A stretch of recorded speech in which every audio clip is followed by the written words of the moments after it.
Okay, it's been a while since I've posted a video or done any videos on the History Buffing channel. Uh, a lot has happened since the last video I posted and the last live stream I posted. Lots happening in the news. Obviously, we've seen what I would call a mini fuel crisis and a fuel shortage here in the UK. The mainstream media has a part to blame in this with some erroneous reporting. Um, I've had to change jobs as a result. Massive fuel shortages in the UK in recent weeks. Fuel prices have risen sharply um, uh, for all fuel, including liquid petroleum gas, which is ironically a lot cheaper than petrol and diesel, or gasoline and diesel. Uh, Obviously, we've also seen the events in Essex in the UK where a sitting member of Parliament was murdered, possibly terror related. So David Amess, he was a long-standing member of Parliament, for the Conservative Party. This obviously follows on from what happened with Joe Cox a few years ago, a Labour member of Parliament up in Yorkshire, and that's two sitting members of Parliament in my lifetime who basically been assassinated. In a nice way of putting it. Last time that happened was in 1979 with Erin Eve, who was a close confidant of Margaret Thatcher during the Troubles with a car bomb. And there was another member of Parliament killed in '87. So in my lifetime, there's been a few things. Obviously, we've also seen the US-led withdrawal from Afghanistan, which was shambolic at best. And echoes of 1989 with the Soviet withdrawal from Afghanistan after a 10-year conflict. This was a 20-year conflict. And basically, what has the US-led involvement in Afghanistan achieved is replace the Taliban with the Taliban. Nothing. We're back to square one with the Afghan situation politically. There's also concerns over other shortages here in the UK and across Europe with an HGV driver shortage. So the UK is not immune from that. It's not the only one.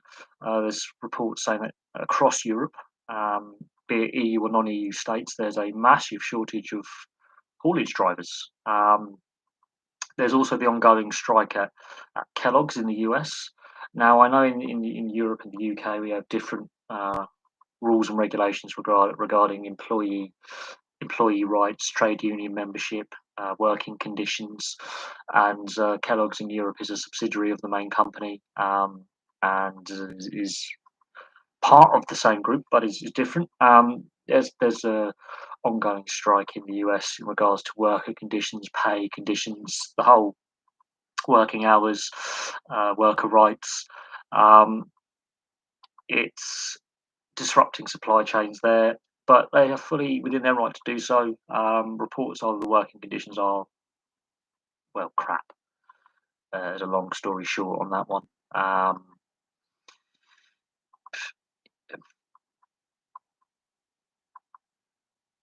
There is no other way to put it. Obviously, we've seen restrictions eased when it comes to the pandemic across the world, and vaccine passports and vaccine passes becoming a thing for large public events, including sport, which I've covered on the other channel as well. We've seen massive events postponed, including the New Year's Eve fireworks in London. Not going to take place. There will be fireworks displays, obviously, around the world on New Year's, but a lot of countries have decided to postpone their New Year's Eve festivities.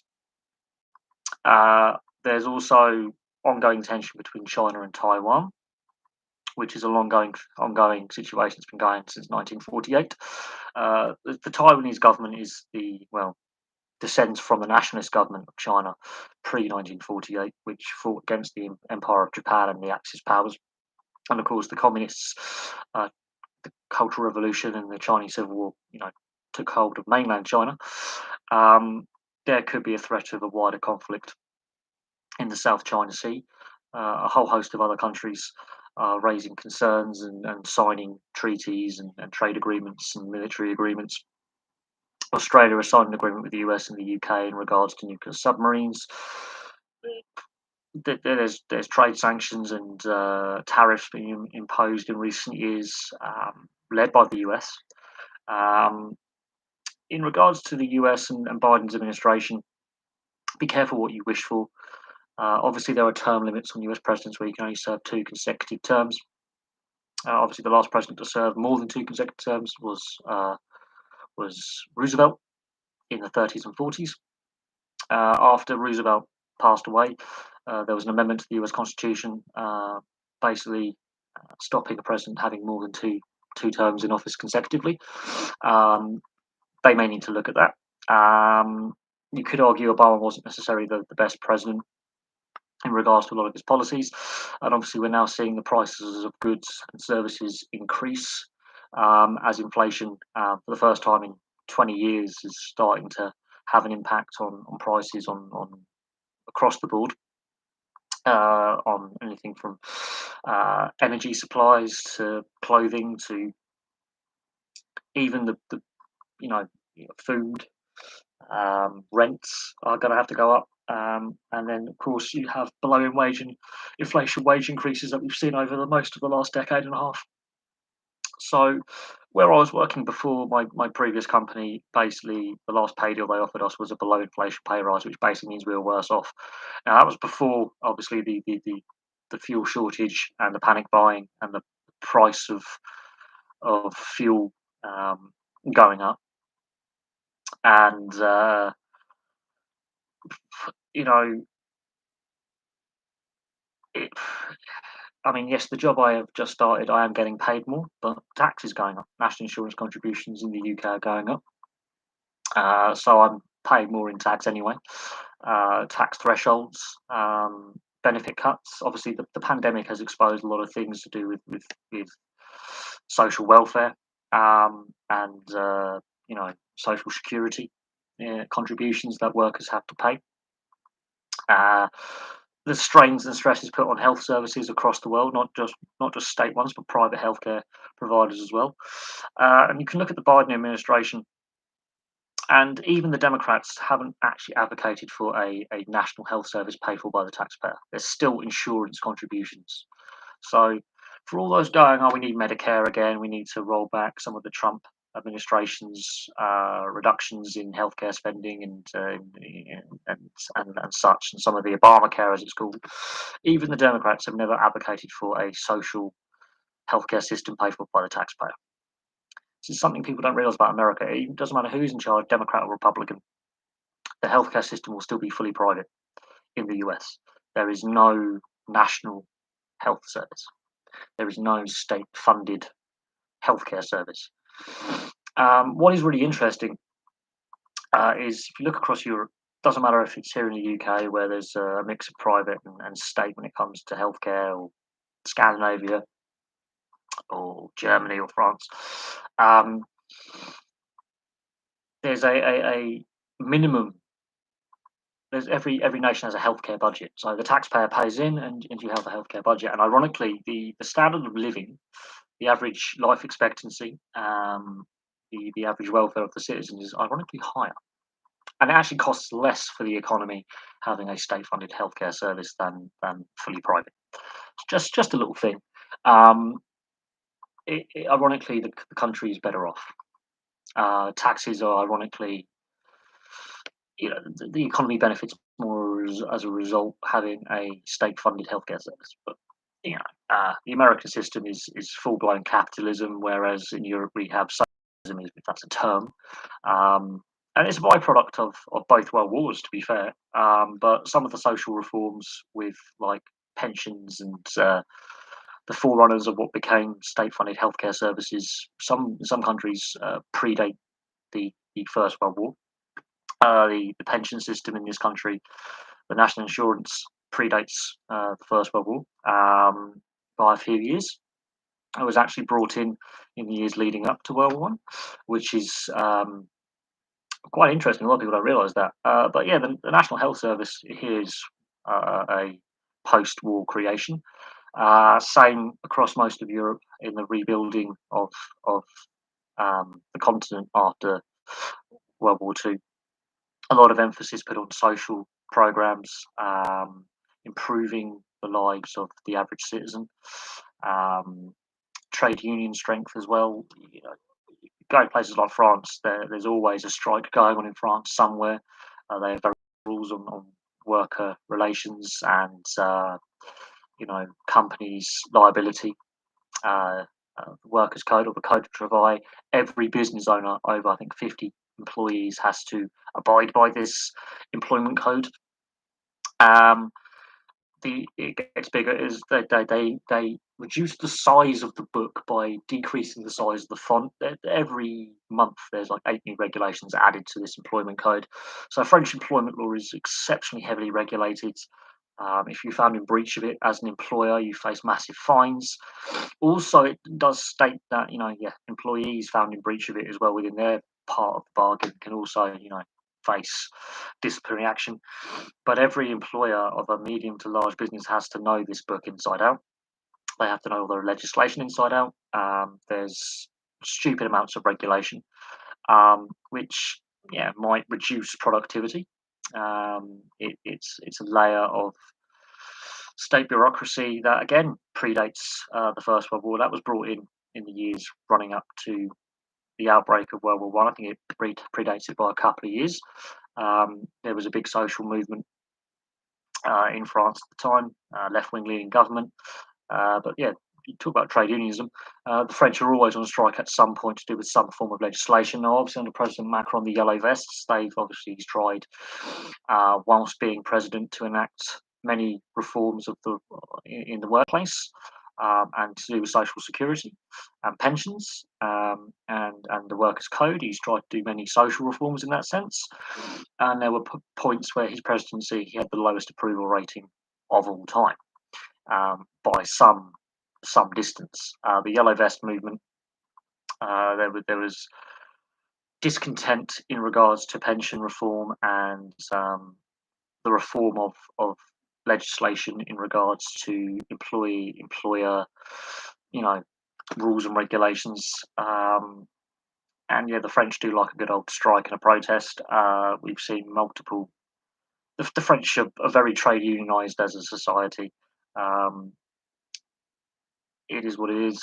But Europe as a whole has a very strong trade union movement, much stronger than what we see over in the US. But what we're seeing with this strike at Kellogg's factories, and there's a few other companies as well that are facing industrial action at this time. And the interesting thing is, I watched obviously the film The Irishman, which is about the last years of. It links into the last years of Jimmy Hoffa, who was in charge of the Teamsters Union, which was again hauliers and drivers and warehousemen.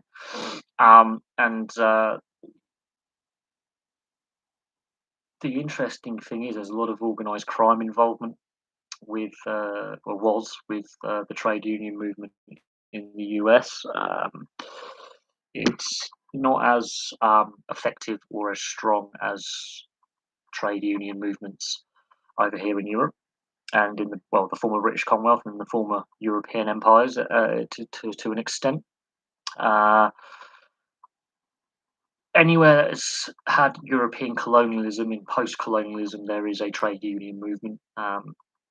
They basically mirrored their colonial administration on their domestic administration. So if you go anywhere in the former British Empire, so Canada, Australia, New Zealand, South Africa, for example, there's some of the major Commonwealth nations, they have a very similar legal framework.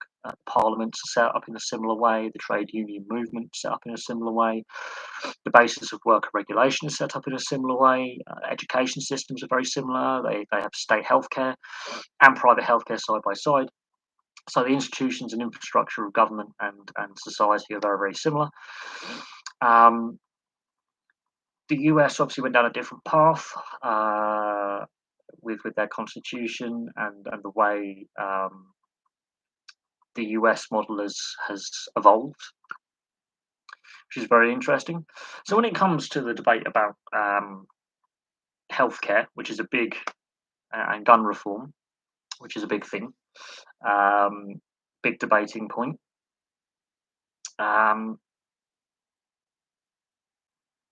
There's a marked difference between healthcare and gun laws between the US and what I would call Europe and Australasia and certain parts of South and Central America. There's a big difference in how the rest of the developed world has their laws and regulations. Gun crime, for example, in the UK is a lot lower than in the US, massively. Even Canada and the US, there's a massive difference. Um, Ironically, Canada also has very similar gun laws to the US, partly because it's a very wild country in the sense there's a lot of wildlife that's quite dangerous: bears, wolves, um, moose, buffalo, and all that. So some of the wildlife is quite dangerous, and there's a lot of wilderness in Canada, much like in large areas of the US. So I understand like having a hunting license or a hunting rifle if you live in a very rural part. Absolutely, I completely understand that because an inquisitive bear or a large moose, if it wants to charge you, it will kill you. Um, Very similar to parts of Africa where you're more likely to be killed by a water buffalo than a lion, for example. A, there's more water buffalo around, for one, and B, they weigh several tons of rather angry bovine. But the gun laws between Canada and the US, Canada doesn't have as near as many fatal mass shootings. The gun crime rate is a lot lower. They're much stricter with who can actually own a firearm. And of course, you go across the border to the US, and each state has its own firearms laws. There's no federal firearms legislation in place. It's down to each individual state. And of course, there's 50 states, which means there's 50 different firearms pieces of legislation. Each state's Congress comes up with its firearms legislation. So in Texas, there's open carry and concealed carry. Another state may limit the size of the firearms you can have, may have stricter checks. Same with driving licenses and alcohol consumption. It's the US. There is a even with the doesn't matter if the Democrats are in charge. There's a cultural thing with distrust of central government, um, states' rights. This goes back to pre the Civil War. Texas is the only state allowed to secede from the Union as well, partly to do with its agreement to joining the Union in the 1840s after independence from Mexico and the Texan War of Independence. Texas, for example, is a very interesting state. Same with California. Two former republics that were independent states before they joined the Union, and two have very different political outlooks and social outlooks when it comes to healthcare, gun control, public transit, energy regulation, industry. They're two of the biggest economies in the world. You take Texas and California as economies separately; they're bigger than most of Europe put together. Um, you know, the two of the most populous states, two of the biggest states geographically. You know, their economic base is very varied. Um, you know, both have got massive natural reserves in fossil fuels to minerals to industrial base. They are the engine room basically of the US economy. You take Texas and California out of the US economy, the US economy is not the biggest economy in the world. California, I think, is the seventh biggest economy in the world, and Texas, I think, is the 10th biggest economy in the world. You take those two states out of the US, the economic base of the US is stuffed, basically. A huge proportion of the US's energy industry is based in Texas. A huge proportion of the US's population and uh, financial base is also based in California. A lot of massive multinational companies have their headquarters in these states. Um, Huge agricultural areas as well. You take some of the agricultural base of Texas out, you adversely affect the US economy. Same with California. Massive agricultural state in the rural areas. You take that agricultural production out, has an adverse effect on the US. Massive military spending in both states. They both share a border with Mexico. Massive transport links to the transport infrastructure. So yeah, Texas and what's going on with Texas with the abortion law as well? Complete difference to California. California is more left leaning, still right wing by European standards. Texas more conservative, more Bible Belt. But there's with the urbanization of Texas and a young population there as well, the pushback against the proposed abortion law. Yeah, it's something the US it's going to federal court. Um, it's very very interesting with um, the situation in Texas. I've got a friend who actually lives in Texas. Just had her first child. Um, and while my mate Tamara is conservative leaning in a sense, partly with her family background. Um, yeah, she's like, yeah, don't agree with this legislation. Can't agree with this legislation. Um, it's not gone down well. But it'd be interesting to see how many women in the Texas Senate and Texas lawmakers, how many women have voted in favour of this legislation as well. A lot of people are going, oh, it's white middle-aged men dictating, men, middle-aged men dictating to women about the rights to their bodies. And if you look at the U.S. Constitution, could it be against the U.S. Constitution? You never know. But it'd be interesting to see the percentage of those in the Texas legislature who are women who voted in favour of this legislation. Very, very interesting. It will be. And this is where religion and politics collide. And, I have my personal views on trying to keep state and religion separate. I'm not a religious person myself. I have friends that are, but I strongly believe in separation of church and state. Um, that's personal opinion on that. I think religion as an everyday thing. A lot of things have obviously come out about abuses within churches, synagogues, mosques, you name it. Abuses in religious schools and corruption within organised religion. The tax breaks that they get um, is another one. It's it's an interesting topic, and I'll be happy if people start,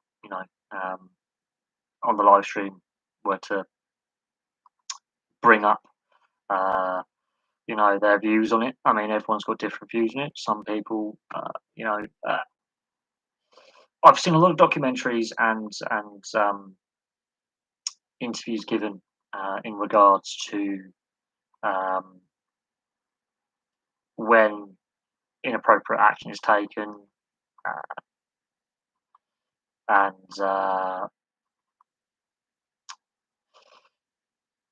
and issues um,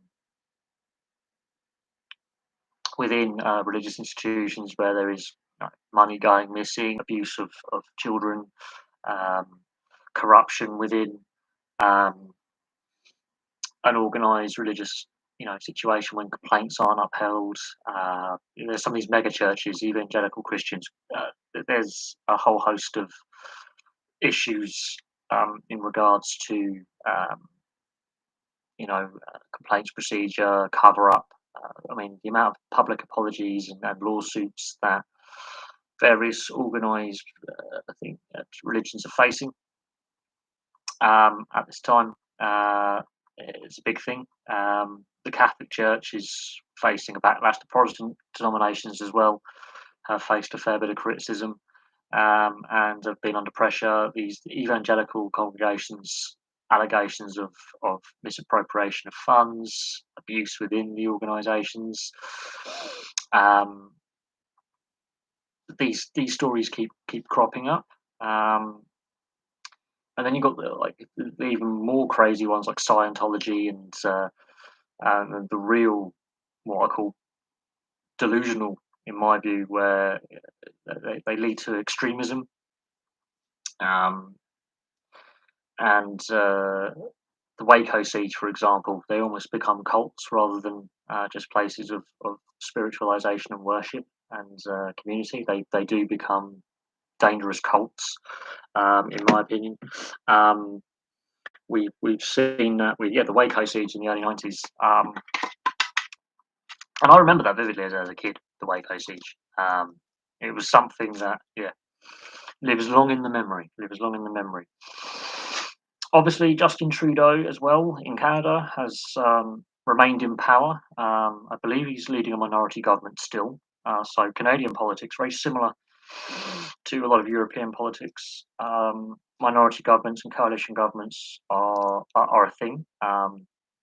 Angela Merkel, obviously, her party is no longer the Christian Democrats is no longer the biggest party in Germany. She's still remaining in charge as a caretaker chancellor, whilst talks are taking place to form a new government.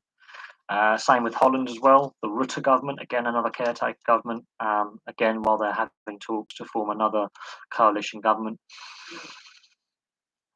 That will be very, very interesting to see, if whoever replaces Angela Merkel, what their policies will be, both domestically within the EU and obviously in foreign affairs, considering what's happened obviously with the COVID pandemic, the refugee crisis, and I think that's sort of damaged somewhat Angela Merkel's and Germany's standing within the EU.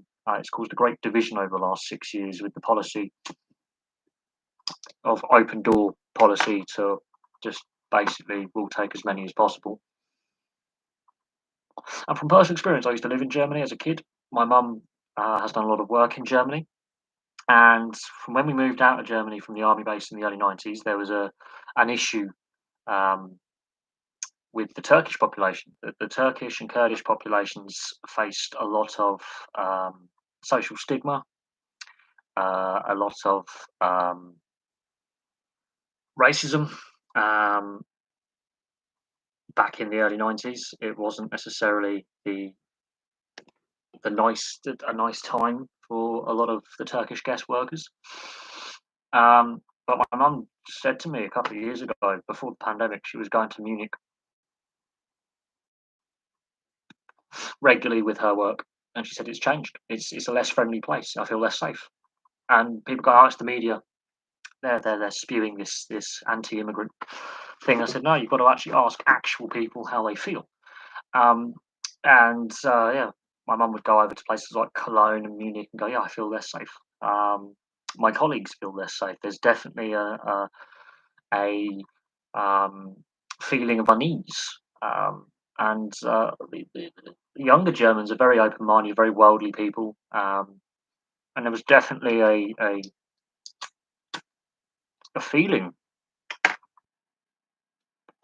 especially with the rising in ethnic gangs, where they this massive influx of foreign nationals, a massive influx of population, trying to assimilate them into German society. There's been a rise in terror attacks in Germany, rise in racist attacks in Germany, and there was definitely an unease when the Cologne attacks, for example, where organised gangs were especially going after young, vulnerable women, and they were predominantly young gangs of young men, and then they were fighting in between the ethnic gangs of people of Somali extraction, Syrian extraction, Turkish extraction, um, the various refugees who had come through Eastern Europe and across the Mediterranean. There was definite same in France.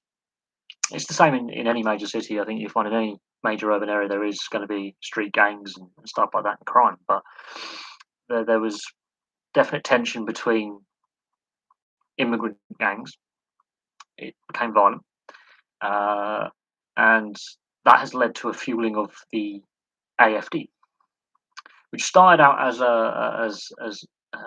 not as far right as it is now. Ironically, it was more of a protest party, but it picked up on this anti-immigration, more far right leaning ideology after Angela Merkel made the announcement in the German parliament, in the German Bundestag, in regards to we're going to accept 1 million plus, 2 million plus migrants. And the way the other EU states felt was that they were being, roughshod basically by the the German government. There was a lack of communication. It's created a lot of divisions within the EU when it comes to migrant policy. And policy in regards to resettlement, um, and yeah, even now it's led to a rise, especially in Eastern Germany, which is a lot poorer, obviously to do with the Cold War and the reunification. And the AfD have gained mainstream recognition. They've won local elections. They've got members of parliament. They in state and federal level. There's definitely a growing feeling um, of division. I think in Europe, and there's been signs within the EU that there are cracks appearing. I'm pragmatic when it comes to this, but the situation with my country leaving, which is disappointing. You can do better reforming from within than without. The the issues are long-standing. I think the euro debt crisis has contributed to that. I think the badly written Lisbon Treaty of 2007 has contributed to the situation. In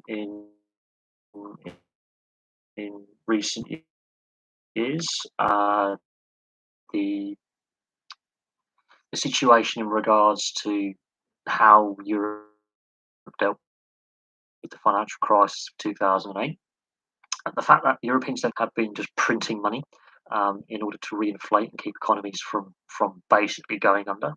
Um, there are huge issues with youth unemployment in a lot of the EU nations. Youth unemployment. You go to southern Italy, you go to Greece, you go to parts of Spain, away from the tourist areas. Youth unemployment is a major issue, and it's been a problem for a very very long time. There's issues with uh, polarization within politics. Both the left and right wings are, depending on the country, are skeptical of the EU as a political body. A lot of them do believe, yeah, of course, having a trade body is fine. Trade unions is brilliant. I think the EU has gone down the wrong path in regards to the amount of politics involved and the so-called integration, the European project, which I think some of the language is not necessarily, it could be a bit lost in translation, but having studied the EU, I think some of the language that EU politicians who are in favour of further integration, they seem to have the blinkers on. There's a lack of reform. There is a huge amount of wastage at the top level in the EU. It's a very rigid organisation, which doesn't necessarily help innovation. Um, Individually, countries have difficulty in reforming their political systems, their legal systems, their social systems because they have to meet certain EU criteria, which has created issues in Poland. And a lot of Poles I talk to are not in favour of the current Polish government, but it is setting a worrying trend that there is a growing disconnect between the Polish government and the rest of the EU. Obviously, there's also problems with gas supply.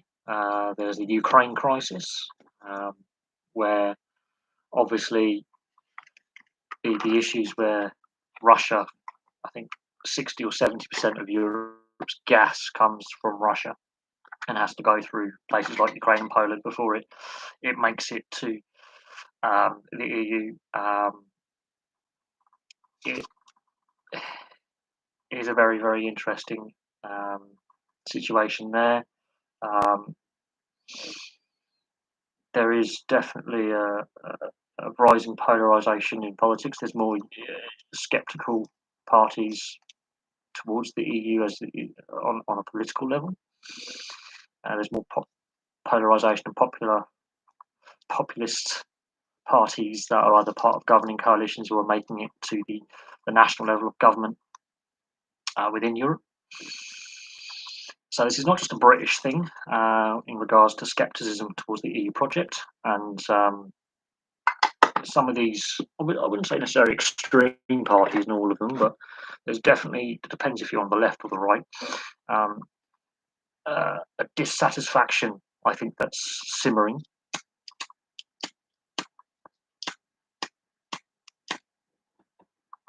And yes, you could argue the EU does need to roll back some of the politics side of it. But as I say, I think the way the UK's handled it's been shambolic. I think the government we have is shambolic. The, there's been a report released that has heavily criticised the UK government in regards to its response to the early stages of the pandemic. In fact, there's a lot of criticisms aimed at a lot of the European governments in response to the early stages of the pandemic. France, Spain, Italy, the UK all come under heavy criticism for how they handled the first few months. People are still dying. There's still a lot of misinformation. There's been a lot of discussion in regards to social media and the mainstream media and their reporting and the information and the misinformation that's out there and the erroneous headlines. There's a growing distrust of the mainstream media as well, from wide swathes of the population, which is growing.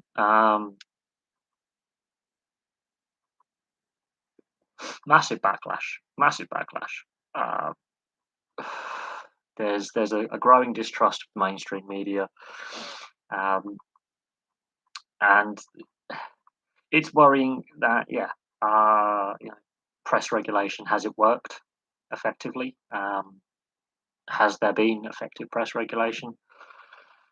You know, the, I will admit that the vaccine rollout in the UK has been successful. I think we have led the way there, which is one of the positives that's come out of this, is that we've managed to get a high proportion of our population vaccinated. However, there are still issues. There's still a huge percentage of the population who refuse to get even the first jab. I know several people who are very anti being vaccinated, and I've worked with some people who are anti-vaccination. I know some people who are anti-vaccination, and I'm left scratching my head.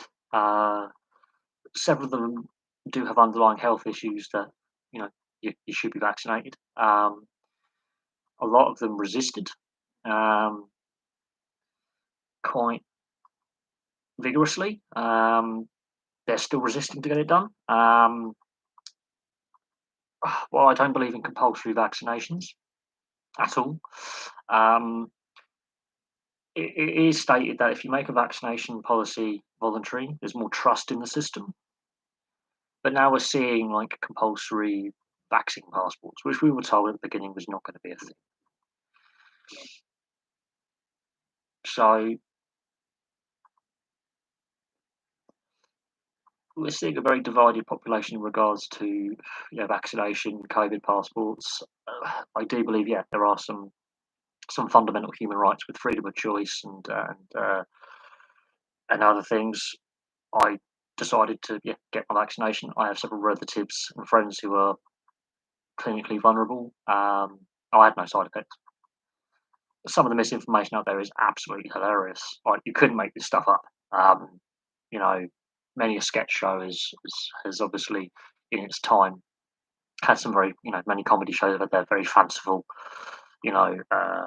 jokes about conspiracy theories. But yeah, social media does have a part to play. The mainstream media has a part to play.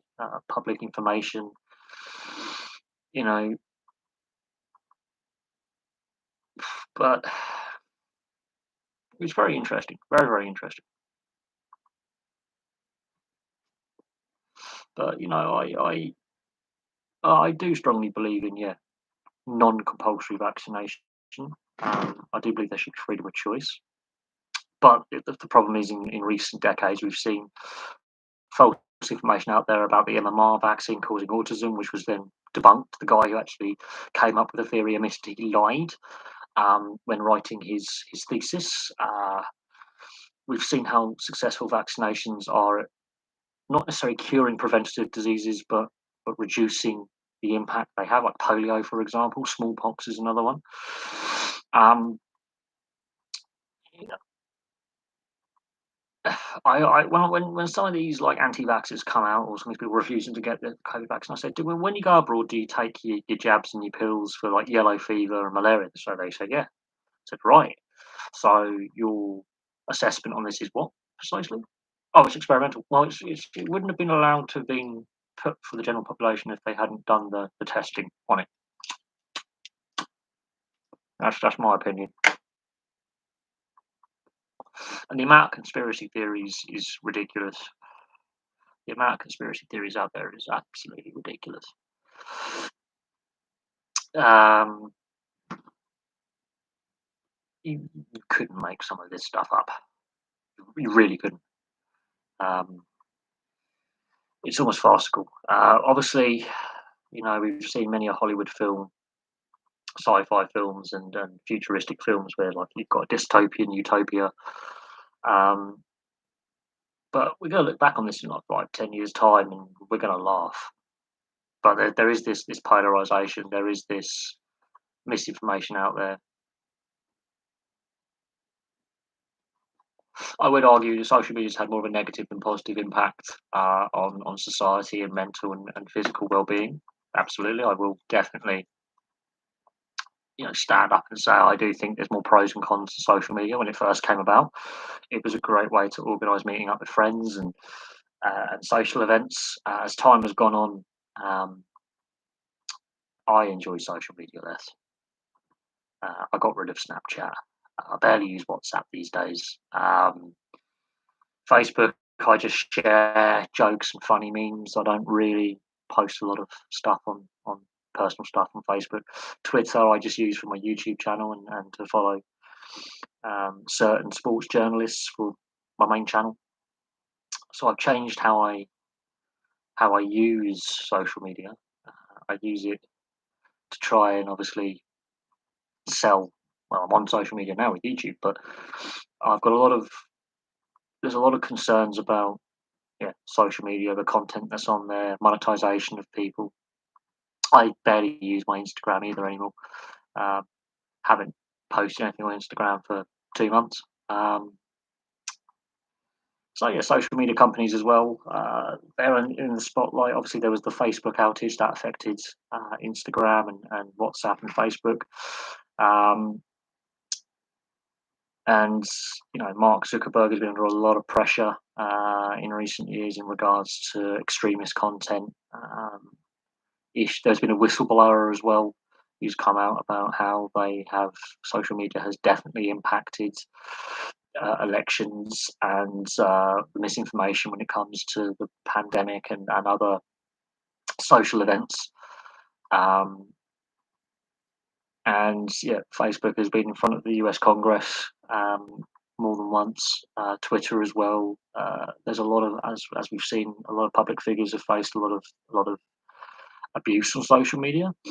And in regards to sports stars facing homophobic, racist, sexist abuse, death threats, which is something that has definitely been covered on the other channel. I've discussed on the other channel at length. The situation in regards to social media and its impact on society, I think it's had more of a negative than positive impact. That's just. I mean, I've noticed it's evolved a law unto itself. I don't think self-regulation works. It doesn't. Mainstream media can't self-regulate itself. Other industries have tried and failed to self-regulate themselves. I don't think any industry can regulate itself. But yeah, definitely in the last few years, there's been a lot of cases of especially Twitter and with the hate that a lot of public figures get, be it politicians, sports stars, film stars, social activists. political activists, so much hate.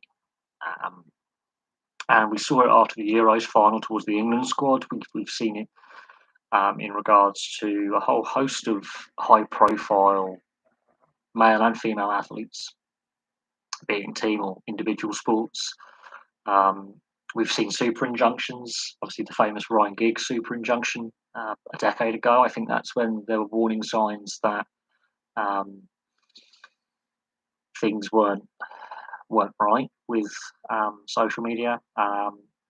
Obviously, Ryan Giggs was going through a very messy divorce at the time, which just happens. It happens, and he put a gagging order in place, which he's right to do. I think all parties put an injunction in place to stop reporting on the legal and the civil case, and it was basically outed on social. We knew on social media who the individual was long before it all came out, and yeah, the legal systems across the world just are playing catch up, and then you have the Chinese with their banning of certain apps and websites, and then you have censorship, and there's definitely a balance that has to be struck. My use of YouTube, I've been monetized and demonetized. I've followed the rules religiously, and there's a lot of there is a fair bit of frustration um, with social media companies in one rule for those that make the most money when they break them, and another rule for those that are trying to break through and follow the rules and getting paid pittance and having videos demonetized and content demonetized and battling to get their channels, YouTube's reinstated. I think there's definitely cause for concern in certain aspects. It is what it is. I have to admit though that the mainstream media is struggling in regards to keeping younger viewers and younger people, my generation, you know, as involved in the process to a certain extent. Younger people are switching off from mainstream television and they're heading towards streaming services. They're heading towards turning their backs on the mainstream media. The newspapers and the related websites are having falling readership. And this reduction in circulation has been happening for 20 years. The onset of the internet, a lot of publishers have stopped printing in print and gone solely online. Others have gone, certain publications have gone out altogether, disappeared altogether. There are a lot of magazines that I used to purchase, and they don't exist anymore. Bazaar magazine was one of my favourites. Just an alternative magazine. A friend of mine used to collect every issue. I used to buy the odd issue here or there. Ceased publication. Its publishers were like, "We're not getting enough readership. Readership is dropped. We're going to cease publication." Max Power was another magazine, ceased publication over a decade ago. Readership just disappeared. People went online, social media. If you want to, modify your cars and your motorcycles, there were social media groups and websites dedicated to it that took the core base of that readership, and they left the reading the magazine and they went solely online. The way we consume our media has changed, and social media has had an impact on it. Besides the internet, you know, when was the last time I watched TV? Over a year and a half ago. Last time I watched TV was about 14, 15 months ago. Was the last time I turned on a TV. I've got a TV. It's not plugged in. I haven't watched TV in over a year. I've got a TV license because obviously I use the BBC and ITV and stuff, but I watch everything online on the website. Um, Completely switched off TV. And just from necessity, really. I don't have a working TV aerial in my flat, so what's the point of having my TV here if it doesn't bloody work? I haven't even been on an Xbox for the best part of a year either. Gaming, I've tuned out of video games. Big hobby that I had until just over a year ago. I haven't played a video game for since I played at my mates, but I haven't actually played one of my consoles for any of my consoles for over a year. Um, so there's definitely a change in how we consume media. Um, I think the pandemic has also had an impact. I've worked throughout the pandemic, pretty much. Well, even when I was on sick leave, I was still technically employed. I've worked solidly throughout the pandemic. When the initial lockdown was in, I was classed as a key worker. I had to go to work. I had to have a special letter in case I was stopped by the police to and from work. I still have those letters as well, saying that I'm allowed to go to work during these lockdowns. Um, I didn't stop. The way I socialised changed, but I didn't stop. Didn't stop working. Um, could we face more lockdowns?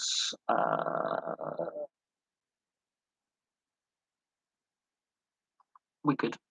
We could. Absolutely. We could face another winter lockdown like we did last year. Um, that was 3 months, pretty much lockdown. I worked throughout that. Um, didn't stop at all. Ploughed on. Took some holiday in that time, but I pretty much, worked the entire what I'll call the second lockdown, national lockdown. Worked the entire time during the winter. Um, Obviously, now I've been double vaccinated. I've got the NHS app. Should I want to use it? Not I'm going to use it, but got that. Um, but yeah, I didn't stop during either lockdown or my job. I had to work, and I had to carry a special letter saying I was allowed to go to work. Um, some of my other friends, yeah, they had a lot more restrictions on their lives because of their jobs. Friends of mine lost their jobs. Friends of mine were furloughed. I worked the entire time, and yeah, social media. Did I consume a lot of it? Ironically, during the first lockdown, I didn't. Second lockdown, I did, um, which was interesting. I think partly because the second lockdown was longer. The weather wasn't as nice. I actually met my ex-partner on on Facebook dating uh, during the second lockdown, um, which was interesting. Very interesting, very interesting relationship. Um, but basically, yeah, no, I used social media more during the second lockdown than the first. Partly because it was winter and obviously it gets dark earlier, so you can't just go for a walk and enjoy the outdoors. I do like going for walks in because I live in a very well. I live in the rural part of the local government district that I live in. And there's a lot of woodland. There's a lot of nice uh, walks to go on, so you can keep physically active. But yeah, during the second lockdown, I use social media more. I think it was the time of year as well. It was around Christmas, New Year, um, I found very interesting. Looking back on my social media use, um, could we have another winter lockdown in the UK? Yeah. I mean, look at Australia. Each state in Australia. I mean, Melbourne's had 7 lockdowns. Sydney's coming out of its lockdown. There's a lot of pressure being put on the federal government in Australia and the state governments in Australia for their handling. We've seen the Premier of New South Wales lose her job. part not necessarily to do with um, the pandemic, but to do with a corruption scandal. But we have seen a head of government lose their job. um, you know, but yeah, lockdowns. I mean, yeah, I mean, we could definitely see a second lockdown. Absolutely.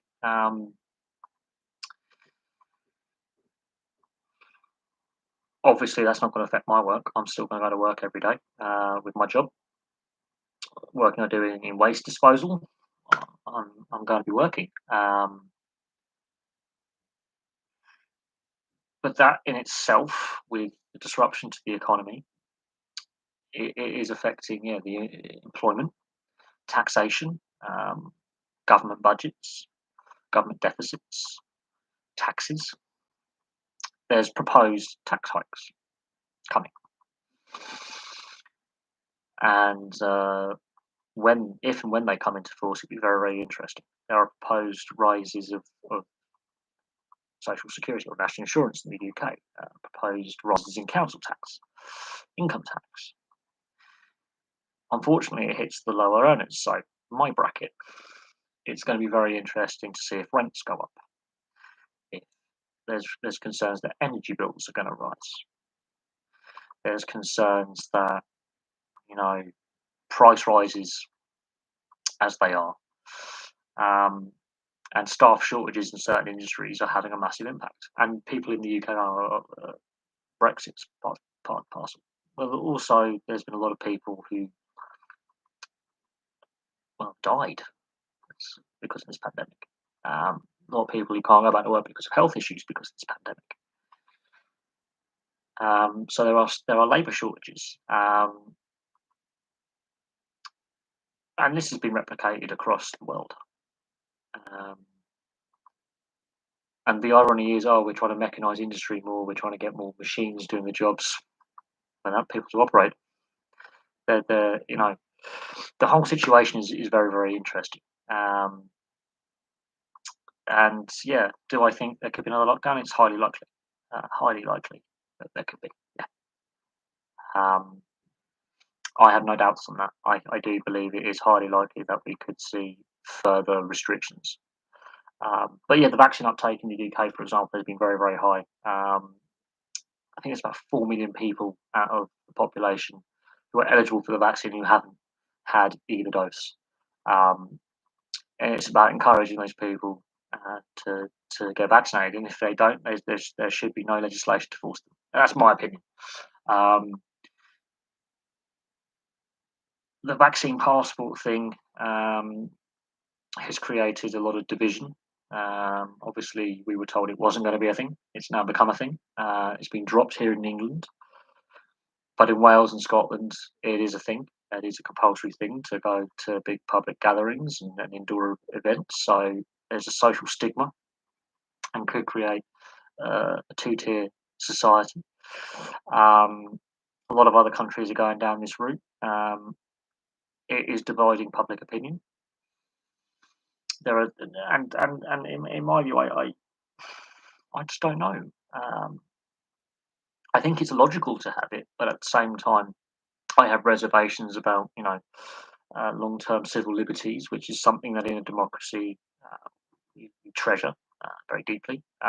We don't live in a totalitarian state. Was a thing in both world wars. The Defence of the Realm Act, very interesting piece of legislation that a lot of people don't realise. The blackout, for example, to avoid bombing. The restrictions on rationing, for example, when you were given a ration card. Restrictions on curfews. You know, there were certain restrictions, and you can go to certain areas because the military had commandeered property. There's still actually a fair bit of MOD land in the UK that actually was commandeered in both world wars. It's never been given back to its owners. They had to be compensated. So there's definitely a precedent in the past in times of national crisis, the state of emergency has been declared where certain civil liberties are restricted, and it's not done very lightly. Now, places like China and Saudi Arabia and other countries in the Middle East, there are dictatorships. You know, there are restrictions on things you can and can't do. North Korea is another one, which have very repressive policies against the civilian population. Conscription is a thing in some of these countries where you have to do compulsory military service. Even in some democracies, that's still a thing, and there's a question mark over, should that continue to be a thing, with compulsory military service. A lot of the European countries used to have compulsory military service after Second World War, and in various phases it was phased out. Some countries kept it longer than others, but it mostly was phased out between the 60s and the 90s. Most countries got rid of their compulsory conscription, as society changed. But ironically, that's led to a large amount of youth unemployment, which is byproduct of not necessarily investing in your youth. But no, that's an interesting topic. Is compulsory military service, compulsory public service, another topic which is linked. So you don't have to join us with the military, but you have to work in some kind of public service for a minimum of a couple of years. That could be a thing that could arrest youth unemployment. And this pandemic has highlighted a lot of issues with inequality between rich and poor as well. But a lot of those inequalities were already exposed during the financial crash, 2008. A lot of those inequalities were exposed over a decade ago. That's led to a lot of lasting resentment within society and has divided society. And I think has led to where we are politically, even before the pandemic. There was a rise in populism and unrest in the civil population in a lot of countries around the world in regards to a lot of things. Let me just check the news quickly. Let's get rid of that. Yeah, there was a definite. Let's see what's breaking on the news. Let's see what's happening in the UK at least. Probably not a lot. Let's have a look. Let's have a look. See, shall we? But yeah, there was definitely there's definitely an issue with social exclusion, deprivation, certain communities having higher unemployment. Right. Okay.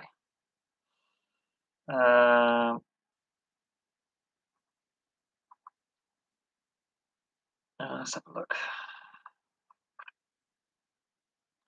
Oh, Barack Obama is to attend the climate summit in Glasgow. That's interesting.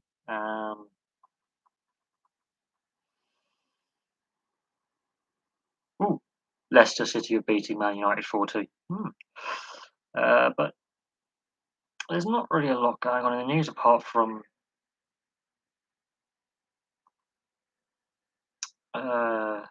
mostly to do with what's happened in Essex, which is to the east of London if you're not from the UK, in regards to the death of Sir David Amess, who was obviously killed doing his constituency, his parliamentary constituency surgery, which is basically where you get to hand in letters or concerns to your local member of parliament here in the UK. It's the second such incident to happen since 2015. Obviously, Jo Cox was another one in 2016 outside her constituency office, where she was shot.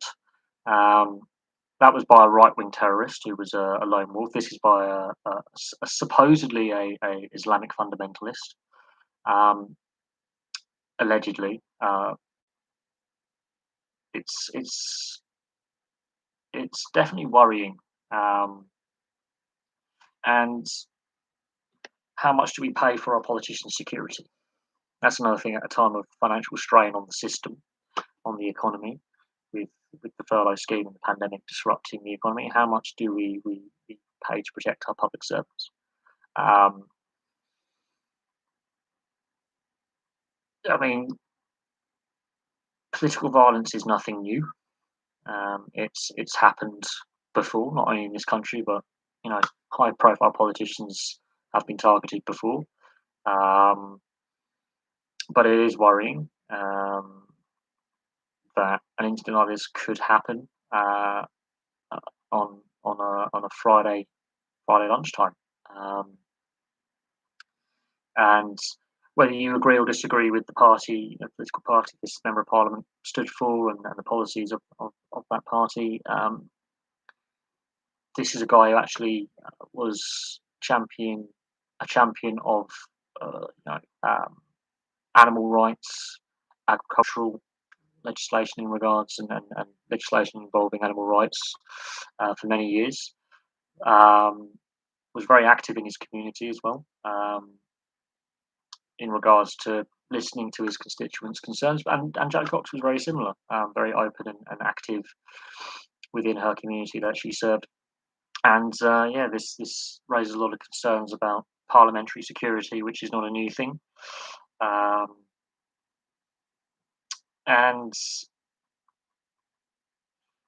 question marks have to be asked about what happened. Questions have to be asked about what happened. Very similar to what happened to Jo Cox as well. Second incident in a very short space of time. Not something that's overly common here in the UK in regards to attacks on public servants. They have happened.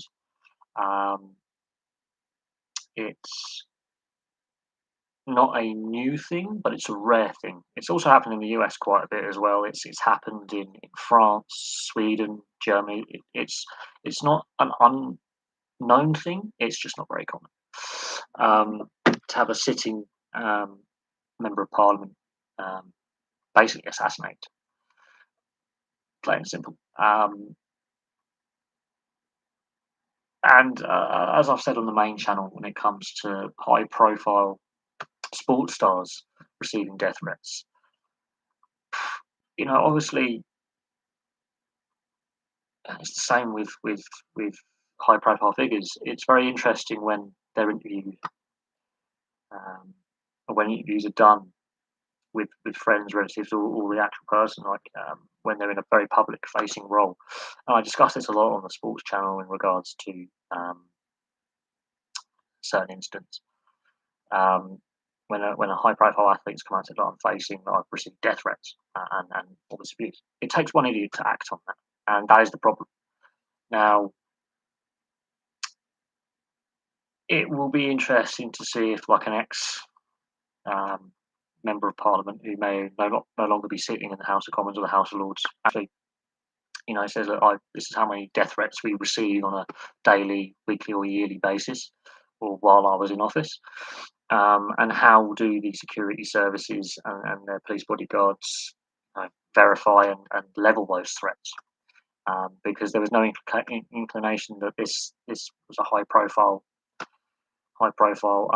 individual, backbencher, therefore not on the front bench, not in the media, a lot more community based with his local constituency, much like Jo Cox as well.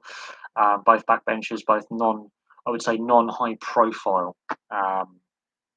politicians, in the sense that they were more involved at a community level locally where they lived, rather than on a national or international scale.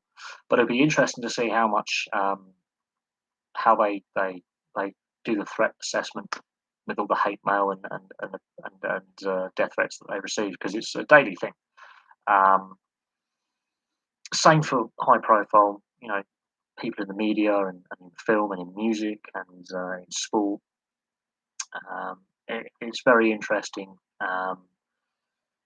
when you actually hear, a high profile athlete or a high profile musician or media personality on TV or on the radio comes out and says, "Look, at this period of time, I was receiving a lot of hate mail, and then there was some threats to my safety." It'd be very, very interesting to see how widespread and how common and how they deal with that. It'd be interesting to see the response, and what comes out. Was there a specific threat that Sir David Amess received?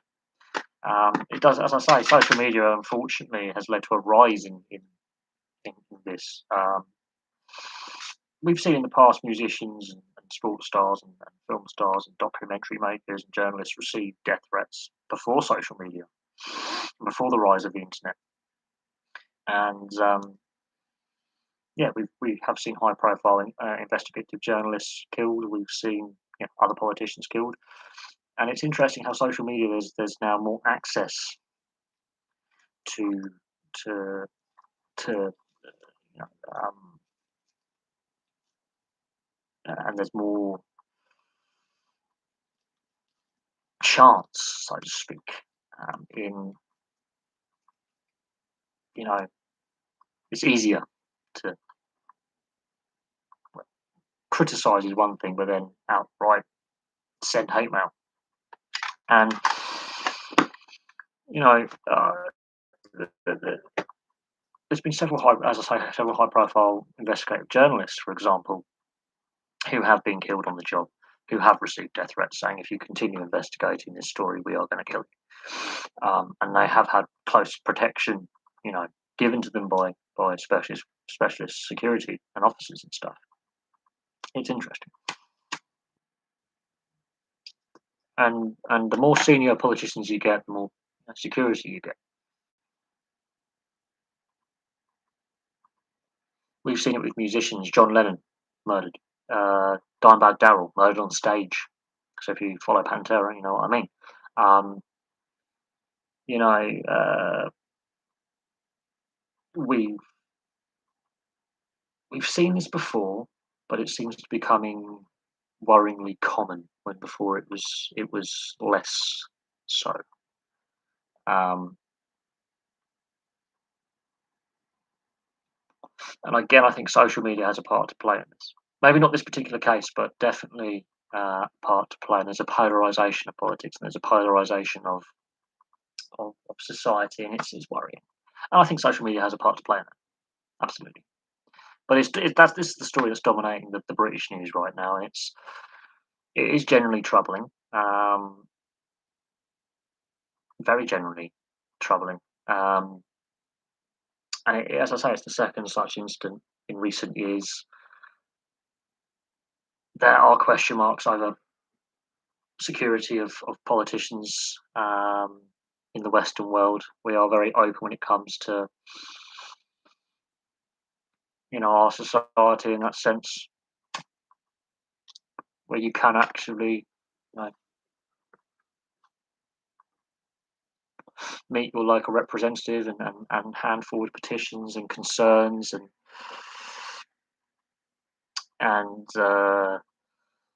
raise issues with your local representative and on regional and national government. You can go, look, here's a community petition. You can sit down and talk to them face to face, make appointments to see them and say, look, this is a concern that we have locally in regards to um, an issue. Um,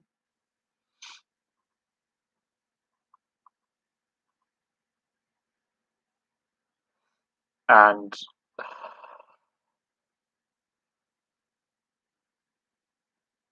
yeah, we live in a very open society, and in discussion of the lockdowns we've had over COVID, I mean that is a restriction of civil liberties, um, and we've seen protests against further lockdowns and further restrictions, and it's a thing. And the police at the moment are facing a lot of bad press, which is worrying. And I'm not the biggest fan of the police, if I'm being personally honest, with personal experience. And I do have friends and relatives who do work in the police force, but it's not an enviable job.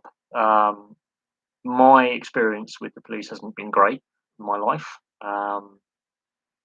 And yeah, if you are a male between the ages of 18 and 34, you are more likely to be stopped and searched. And if you are um, of an ethnic minority, you're even more likely to be stopped and searched. And that's an issue. That's gender and age and race profiling, which is a difficult topic. We've seen a lot of issues in regards to the Sarah Everard murder case, which is troubling. There were opportunities to stop Wayne Couzens before he committed his killing. It could be highly likely he's probably committed other offences. Oh, hello. Oh, you're at the Gettysburg. Oh, Gettysburg, very interesting. Yes, it's good to see you. I don't normally post on this channel a lot, if I'm honest, but a lot has happened over here in the UK, which you may have seen on the US news outlets. I don't know how the US media covers European events, but a lot has happened in the last couple of weeks. We've had an issue with a fuel shortage, what you would call gasoline and diesel. We've obviously had a shortage of what we call petrol. Um, the Civil War in America, I studied it to do with my secondary education. I did my coursework on the Civil War. I'm more interested in the battlefield side of it personally. I know there's a lot of political side of it as well, and that's exceptionally badly taught depending on what state in the US you live in. Obviously, the issue of slavery and states' rights is intertwined, and the Mason-Dixie line. But it's also historically Democrats in the North owned a lot of the land in the South, which actually put a lot of pressure on Southern landowners and created a lot of issues in regards to the uh, states' rights, where a lot of investment was from the north to the north. So a lot of the money was actually taken out of the southern states and taken back to Washington, New York, and Boston and Baltimore. A lot of the Democrats, ironically, were pro-slavery, and the Republicans were anti-slavery. But I think it's badly taught in the US. It depends on the state we're in. I studied it more from a military standpoint. Which was a bit of a narrow-minded concept, but I still study it and look at it and read on it and research it on a more of a military standpoint, partly because I come from a military family. And a lot of the battles and tactics are still taught today at places like West Point, and a lot of the uh, campaigns of the Civil War are studied by military academies across the world. Um, but it is interesting um, because there was an economic side point to that. A lot of the cotton that Europe consumed, the UK and France especially, came from the southern states. Same with a lot of the tobacco as well.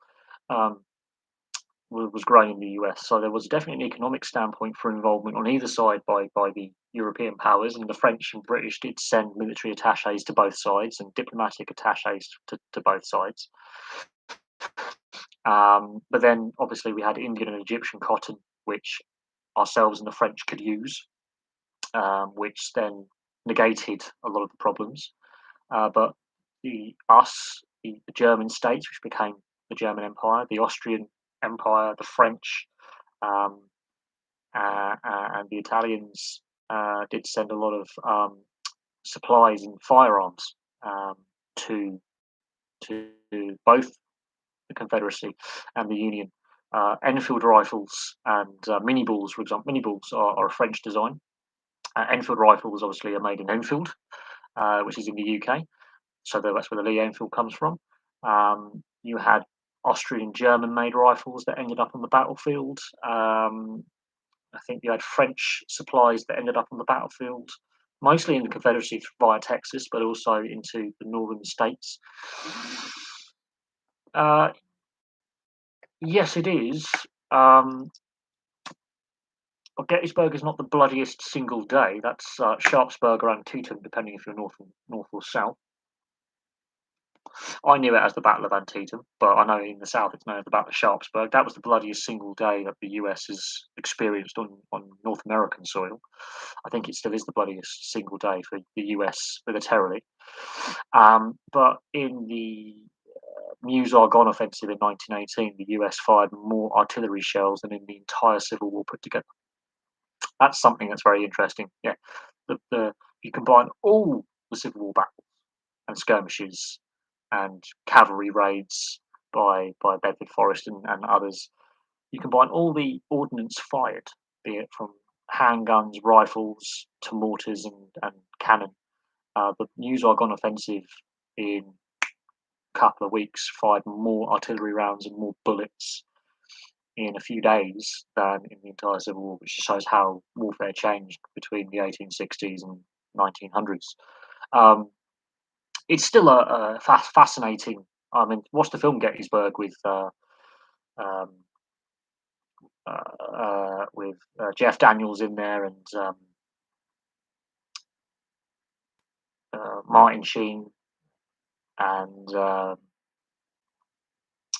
what's his name? I've lost his name now. It's really going to piss me off. The guy who played Longstreet, uh, Tim Berenger, which I think is Tim Berenger's best film performance. Better than Platoon, better than Sniper. Tim Berenger as General Longstreet plays it almost to a T. Stephen Lang playing General Pickett. That is almost. It does miss out a lot of parts of the battle, like the first day at like Culp's Hill and stuff, and the capture of the town. It misses out a lot of the first day. It focuses on the second day on obviously the 20th Maine under Colonel Chamberlain, which is played by Jeff Daniels, and the third day focuses mostly on Pickett's charge. It misses out a lot of bits of the battle. You wouldn't be able to do a film on the whole of Gettysburg because it will be 3 days long. It'll be like 12 hours. You have to break it down to three parts: day one, day two, and day three. But as a fan of history and as a fan of military history, taking the social side of the Civil War out, I have studied the Civil War militarily. I did my coursework on it, a lengthy essay, which I still have a copy of somewhere. It's 15, 20 pages long. I mean, I wrote it up in the space of 2 days, but I spent 6 months researching several major battles, actually. Some of the battles I'm most interested in are the Battle of Fredericksburg, the first Battle of Fredericksburg, where Mary's Heights, where they just charge up the hill and basically get slaughtered because General Burnside is an idiot. The Battle of Shiloh, which could have gone either way, and both sides were hopeless in that battle. Antietam is another one, which, on a defensive standpoint, the Confederacy took a very poor position and were lucky to actually escape the Battle of Antietam intact. The Battle of Chancellorsville, which led to the death of General Jackson, is very interesting because it's one of the most complete. I wouldn't say it's the most complete victory, but it's the most interesting in how the army was divided, and they basically destroyed the Union right wing and rolled them up. But yeah, the most interesting battle I think I researched looking at it was not Gettysburg, it wasn't Antietam, it wasn't Shiloh, it was Fredericksburg. It was the Battle of Fredericksburg. That for me was the most interesting of the Civil War battles that I read into, and I actually, if you watch Kings and Generals, a huge portion of the film is focused on the Battle of Fredericksburg and the attack up Mary's Heights. And during the Battle of Chancellorsville, the following summer, there was the second Battle of Fredericksburg, which ironically the Confederacy lost, but they won the Battle of Chancellorsville. That was a distraction battle where the Union were attacking there whilst the Confederacy were busy kicking the shit out of General Hooker and defeating the main Union force further up the Potomac Valley. But it's really, the Shenandoah campaign, the third invasion of the North under General Early, the the siege of Richmond, the battle of the Crater, the march to the sea under General Sherman and Grant. Very interesting. There's still the social divisions are still felt today. All these years later, still felt today. I don't think you can quite put into perspective the fact that Longstreet and Beauregard actually became pro-civil rights advocates after the war, and actually were very, very interesting characters post-war. General Beauregard and General Longstreet became Republicans after the war and were very important in the Reconstruction era and very crucial in civil rights, which a lot of left-leaning writers ignore, is that Longstreet and Beauregard tried to integrate the southern states back into the Union and were very ironically swayed towards civil liberties and civil rights and dismantling state institutions that were linked to slavery. And ironically, the wealthiest slave owner in South Carolina was a black man, but there you go. And in the Crescent Regiment of Louisiana, of New Orleans, that fought the Battle of Shiloh, 30% were mixed race or black freemen, because Louisiana state law is in regards to signing up servicemen, and a lot of the Confederate servicemen were small holding farmers that didn't have a lot of land and a lot of property, and uh, it was a stable income and food in their bellies, quite honestly. And the and obviously society's changed, but uh, if you watch the film, the Battle of Gettysburg, there's a bit at the beginning where a pair of Confederate soldiers have been captured by the Union, or deserters, and the young Lieutenant Chamberlain, who was Colonel Chamberlain's younger brother. I forget the guy who plays him now, which is really annoying because he's another famous actor. He goes, "Oh, why are you fighting for?" He goes, "I'm fighting for my rights." He goes, "What do you mean?" He's like, "I don't. I'm fighting for my rights as a citizen of the U.S. or Confederacy." Uh, and he asks what's happening. He goes, "Well, there were some who were all blue and some were blue, and it was divided families." Same with the English Civil War, which happened a century and a half, well, 2 centuries before. Um, that was more to do with religion and politics than some other social issues. But there was a period of 10 years of bloody conflict, um, which led the foundation of what we have now as the constitutional monarchy and the parliament that we have now here in the UK. Some of the civil wars are not pleasant things.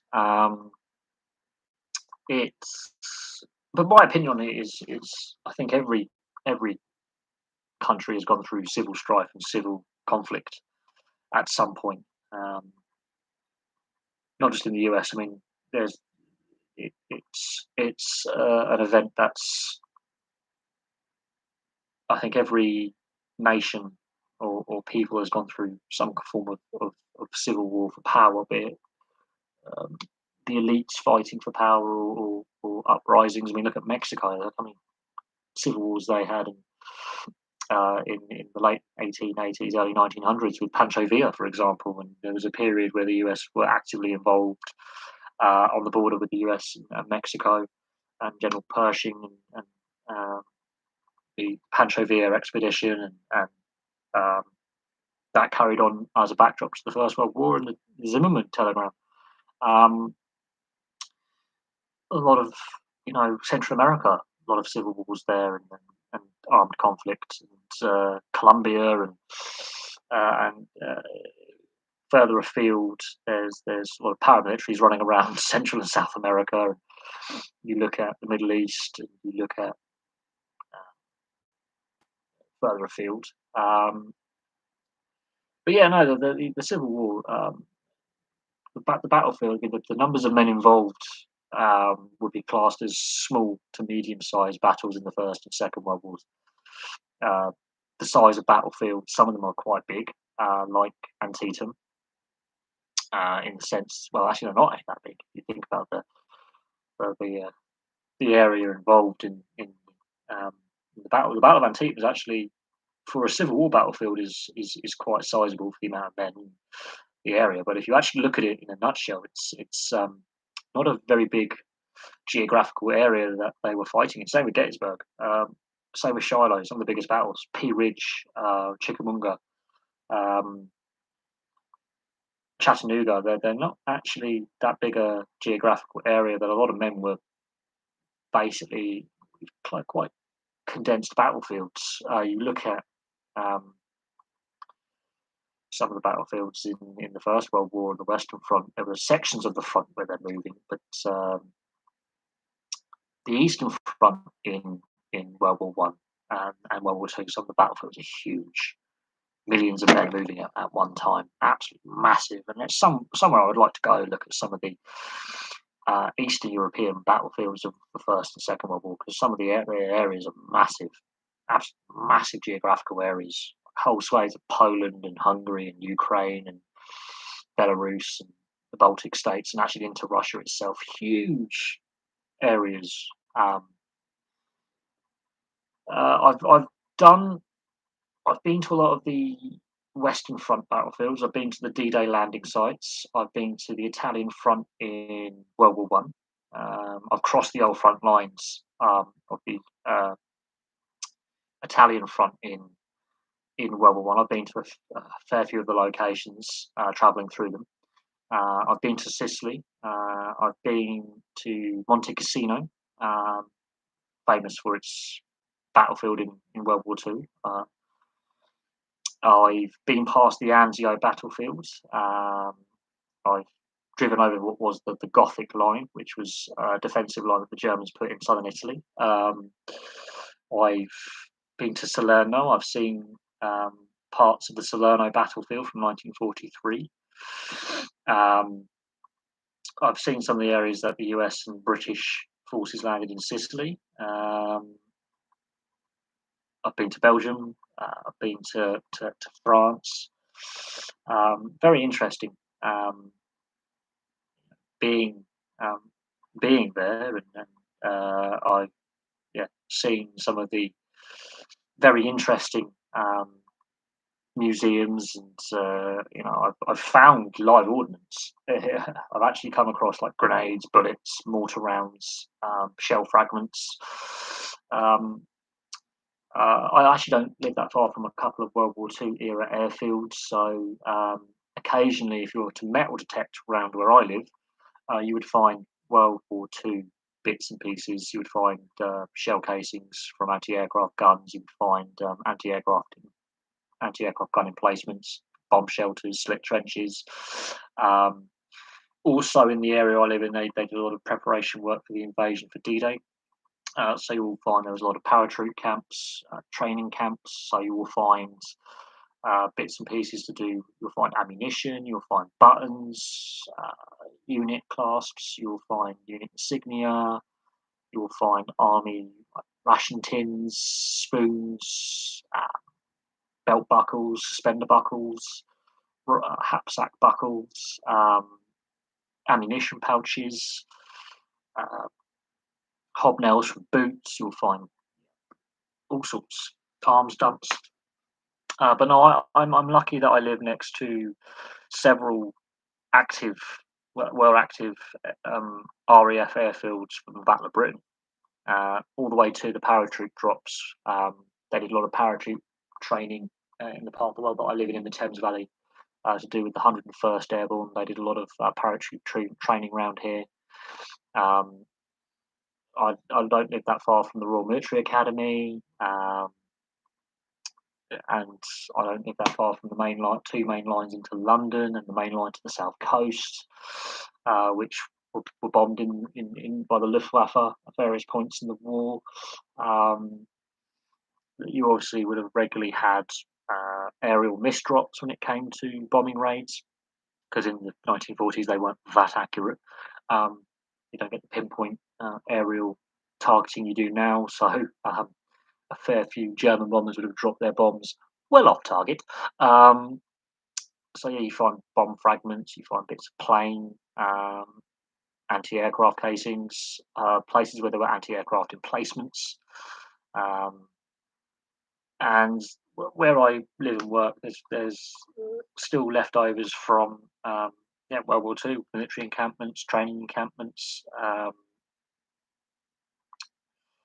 Very interesting part of the world that I live in. All the roads are laid out in straight lines where I live, partly to do with King George III and military manoeuvres, and you find all sorts dating back to the Georgian period of so King George III, so obviously the American Revolution, and before there, yeah, you will find where I live the English Civil War, the Royalists marched up the Thames Valley where I live to head towards London. There was a nearby population centre of Reading had a couple of battles, and Newbury, another one, had a couple of battles in the English Civil War. So there was a lot of, even back then, troop movements. You find musket balls, shoe buckles, belt buckles, knife handles, cannonballs. You find a lot of interesting bits and pieces lying around in regards to military and social history in the area I live in. going back to the medieval times. But there were two battles in Newbury. There was a battle at Reading in the English Civil War. Um, the Royalist army marched through this area on the way to London. Then the Parliamentarian army pushed them back, and then there was where my friend lives in the West Country. There was a lot of battles in the West Country, which is like Bristol and Exeter.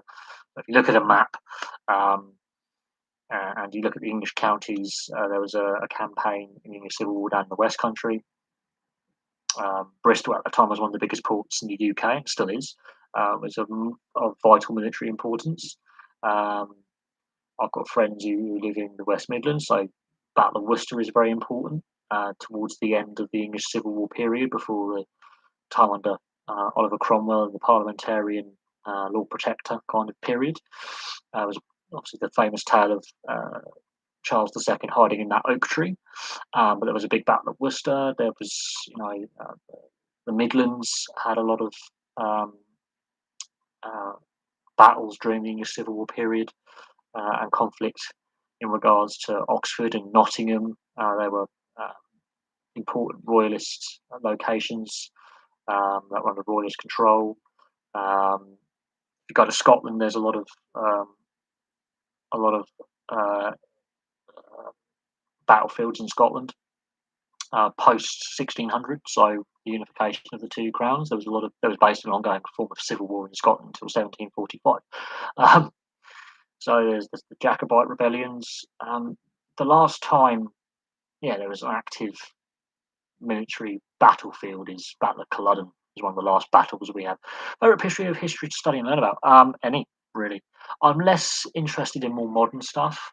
Um, Anything after the Vietnam War, I get a little bit bored with, because technically it's in my lifetime and I'm living it. But anything before I was born, so anything pre 1989, I'm very interested in. But I think the end of the Cold War, I get less interested. It's more to do with anything pre me being born in '89 down to classical ancient history. But I find military history the most interesting. So anything I would say from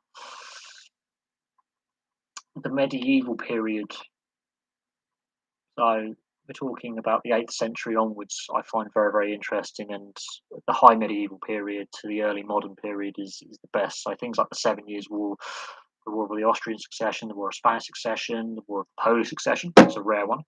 Um, the 30 Years' War, the English Civil Wars, or the Wars of Religion. So in France and England and Germany, there was wars of religion between Protestants and Catholics. They're very interesting. Um, First and Second World War, the Russo-Japanese War was quite interesting, in how that changed the power in the Far East, the rise of the Japanese Empire militarily, which obviously consequently led to Pearl Harbor and the US involvement in World War II. You can trace that back to the Boxer Rebellion of 1898, the Boxer Rebellion. And then that led to issues between Japan and Russia over Korea and northern China, which then led to the rise of the military rise of the Japanese Empire, which then was expanded during World War One. They were on our side, and then obviously World War Two. A lot of in the build up to World War Two, a lot of the U.S. foreign policy in regards to the Pacific was very anti-Japanese, and this is where trade sanctions can be very dangerous when you are dealing with a very aggressive expansionist policy. Can actually lead to conflict rather than avoid it, and a lot of the uh, issues in regards to Japanese involvement in World War II came about because in the 30s, the US government imposed a lot of sanctions upon the Japanese, which then led to a further rise in the military expansionist policy of the Japanese government into the Philippines, China, the Dutch East Indies, the British colonies, Siam, which is now Thailand, French Indochina, which is obviously now Cambodia and Laos, and obviously that's where I have a concern about sanctions as a tool, because it can actually lead, when you're poking an injured animal, they can become more aggressive and more violent. So with the sanctions against China, that's leading to a flashpoint in Taiwan, and the Vietnamese, ironically, are not very pro-China, and the South China Sea is a very interesting mess politically, because there's been issues between the Vietnamese government, military, and the Chinese. In the 80s, there was a flashpoint which could have led to a general conflict. Taiwan, that could lead to a general conflict. And yeah, um, Indonesia and Vietnam, for example, aren't very happy with China, and they do actually have sizable militaries. And as Vietnam proved, yeah, have fun in Vietnam, um, and Indonesia as well. The Japanese never fully controlled Malaya and Indonesia during the Second World War. They had problems controlling the populace. And after the surrender of Japan, the Allies actually kept the Japanese soldiers under arms to control and police what is now Indonesia and Vietnam, because it was just going to be chaos, which it was chaos. The Vietnam War was chaos, and Indonesia and the seizure of East Timor, for example, chaos. Um, and we are still feeling the effects of World War II in the Pacific now. Um, the situation with Israel in the Middle East is fraught with that's been an ongoing issue since 1948. Partly because Israel, a lot of the land they've annexed is legally annexed, and the UN's done nothing about it. Um, I've got a friend from Palestine who's never actually stepped foot in Gaza because his family are refugees.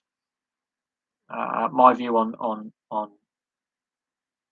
the Israeli government policy is not a positive one, um,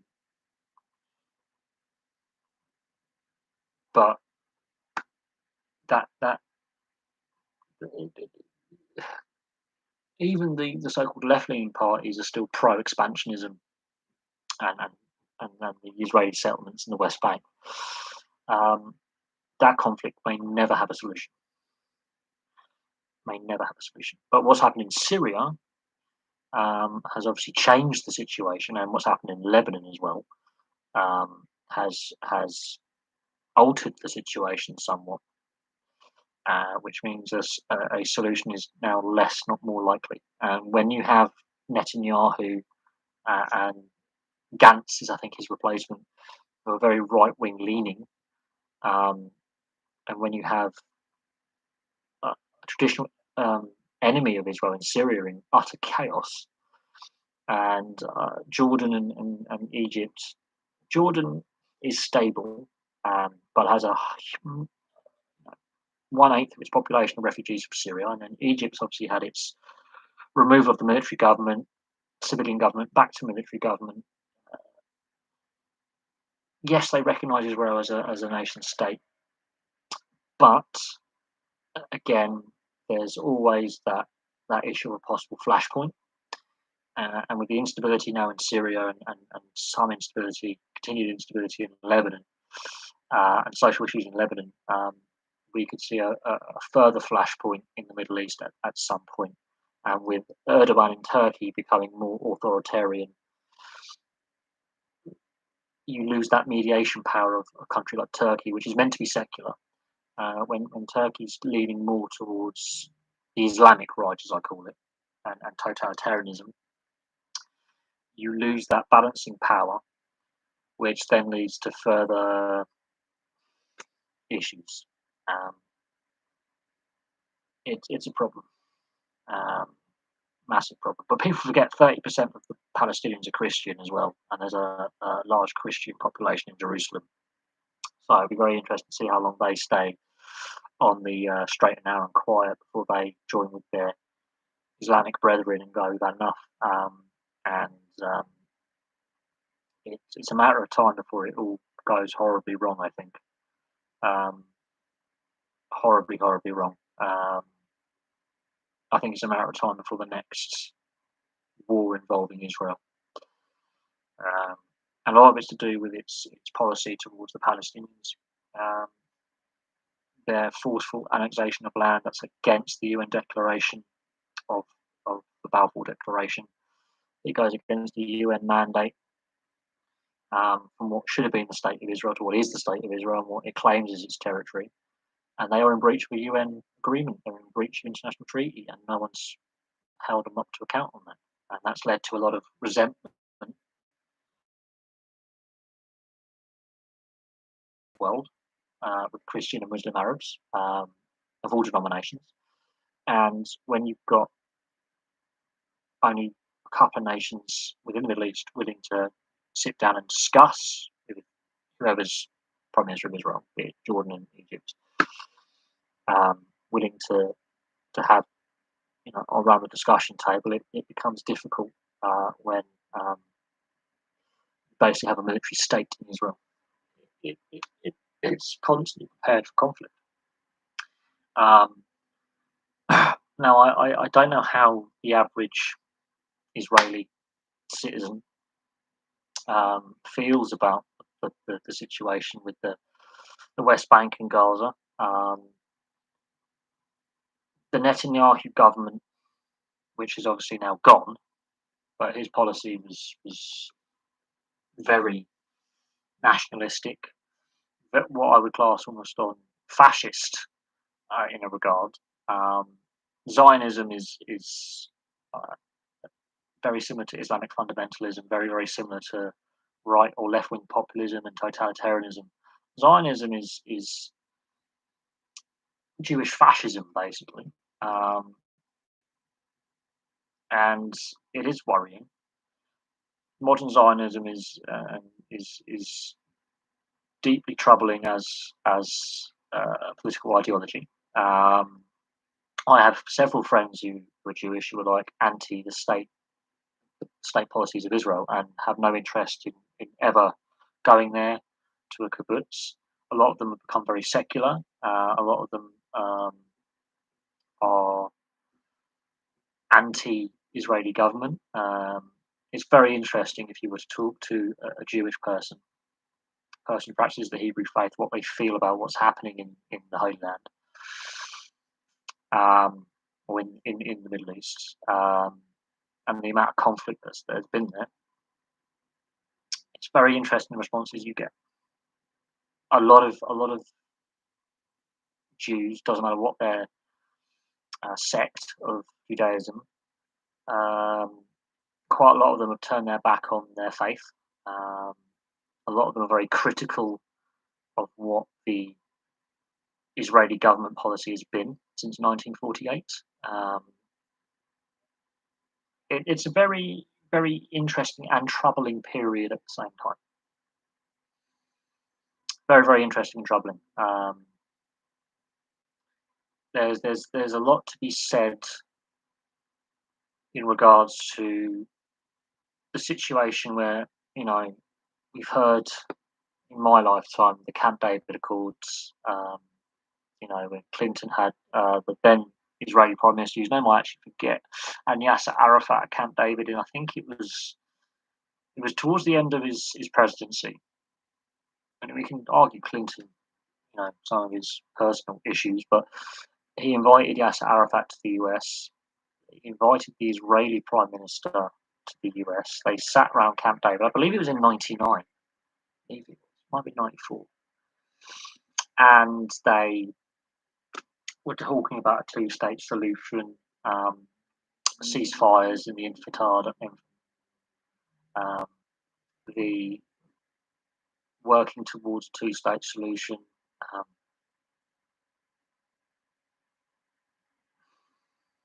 I think with some of the language that's been used in recent years, that's not going to happen. It's not going to happen. Not with the current Israeli domestic and foreign policy. It's not going to happen. But I don't know how a more centralist or left-leaning government is going to gain power in Israel. And with the situation in Jordan hosting so many Syrian refugees, and Egypt with its political instability in the sense that the military dictatorship under Hosni Mubarak is gone, you've had the Muslim Brotherhood come and go, and I'm not sure in regards to the Egyptian side of things how long they're going to be happy with what's happening in Gaza and the West Bank either, because they're hosting a lot of Palestinian refugees themselves. Jordan is also hosting a lot, and they're at strained, already struggling economies pre-COVID. Now you've actually had the COVID pandemic. That's added further strain upon those two Arab nations. Egypt's had its own issue with Islamic terrorism. Um, Jordan, while it's very stable and quite a pleasant country to be fair, yeah, the strain of the Syrian civil war and hosting so many refugees in the state of Jordan has heavily taxed the infrastructure and the finances of Jordan, and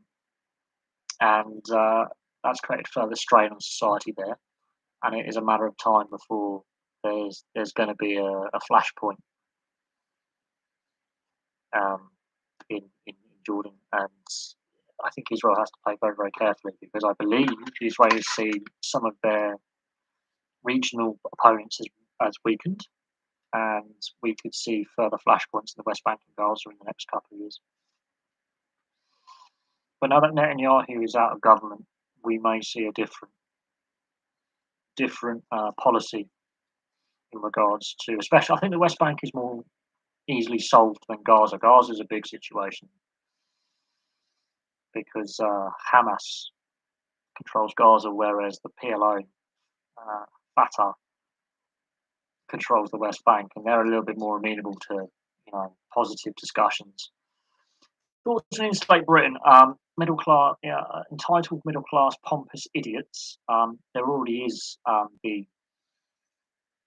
government scheme to insulate properties. It's not a new scheme. It's been going on for a long time. Both my grandparents had their houses insulated. Now, my grandparents in Dorset were in social housing. My grandparents that I lived with here were in private housing. They got their houses insulated under government schemes. All new builds come with it as standard. I think at this current time, they're just causing unnecessary. It's the same with Extinction Rebellion. They're disrupting public transport. If you notice, look at the demographic. They're white. They're middle class. They are,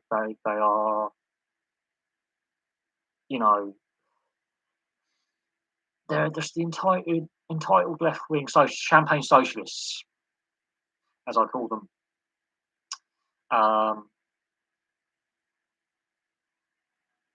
No, they're not. They're not. They're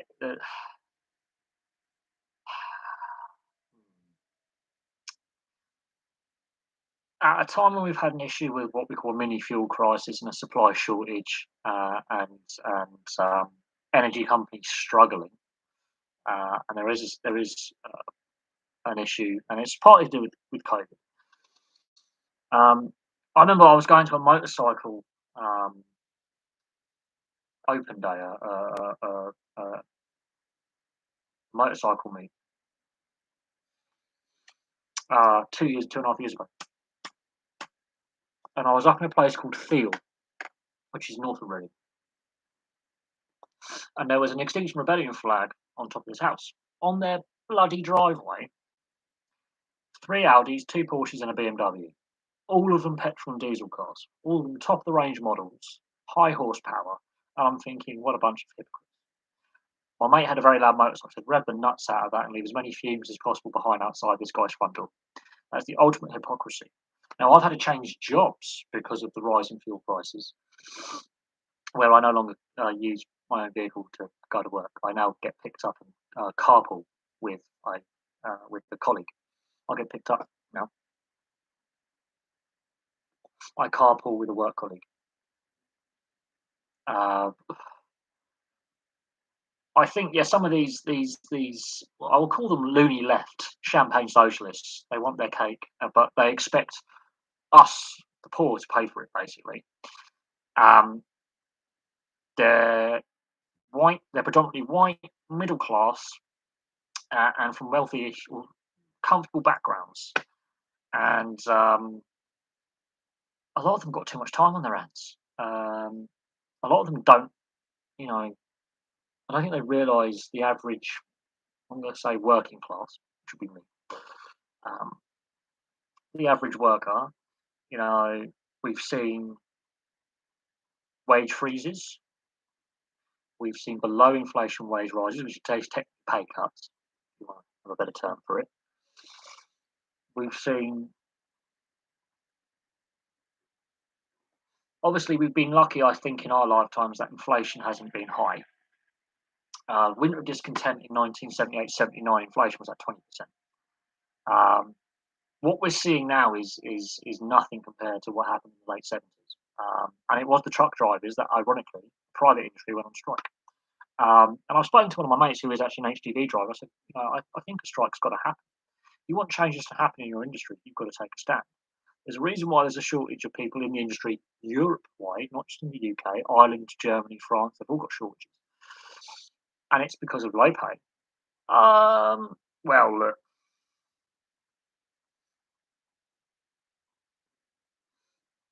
because of government policy, I pay less tax. They've taken a lot of the tax threshold before you start paying tax. And that has actually benefited me, ironically, before you start paying tax. Ironically, it's under a Conservative-led government. So all much for Labour being for the working man. Just a little bit of satire there. I look at things since 2010. Pre-2010, we had obviously a Labour government, and the tax threshold was 5,000 something pounds. It's going to be hitting 13,000 pounds before you start paying tax on your earnings. That has massively benefited me on a lower scale of what I earn per year. Ironic that's a Conservative-led government. Weird thing. I wouldn't, and that's under Cameron and Theresa May. Boris Johnson, I couldn't give a toss about Boris Johnson. I think that guy's a political opportunist. Had Remain in the EU been obviously more popular amongst the Conservative Party, he would have backed Remain to seize power. He just wanted to become Prime Minister, basically. A man completely unfit for the job. Ironically, the most stable and competent government we've had in my lifetime is the coalition government of 2010 to 2015. That's from living through it and studying it and being politically active at the time, because I voted in 2010 for the first time in the general election. I voted in council elections prior to them because I was eligible to vote from 2007 when I turned 18. I was a politics student at A-level. We were discussing the likelihood of a hung parliament in the run-up to the 2010 election in 2009 and early 2010.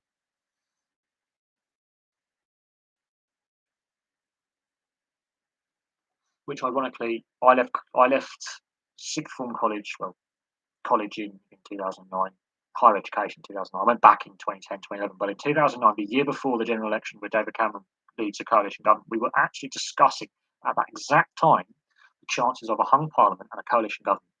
And I was the only one in my class who said this is going to happen. And it was no one else in my politics class. They were going, it's going to be a slender majority for Labour or the Conservatives. The Lib Dems might surge in the polls and form their first government as the Liberal Party since 1914. We would have a slim majority government. And I was like, no, it's not going to happen because we're dividing the pie three ways. And a year later, when we get into the opinion polls, it was too close to call.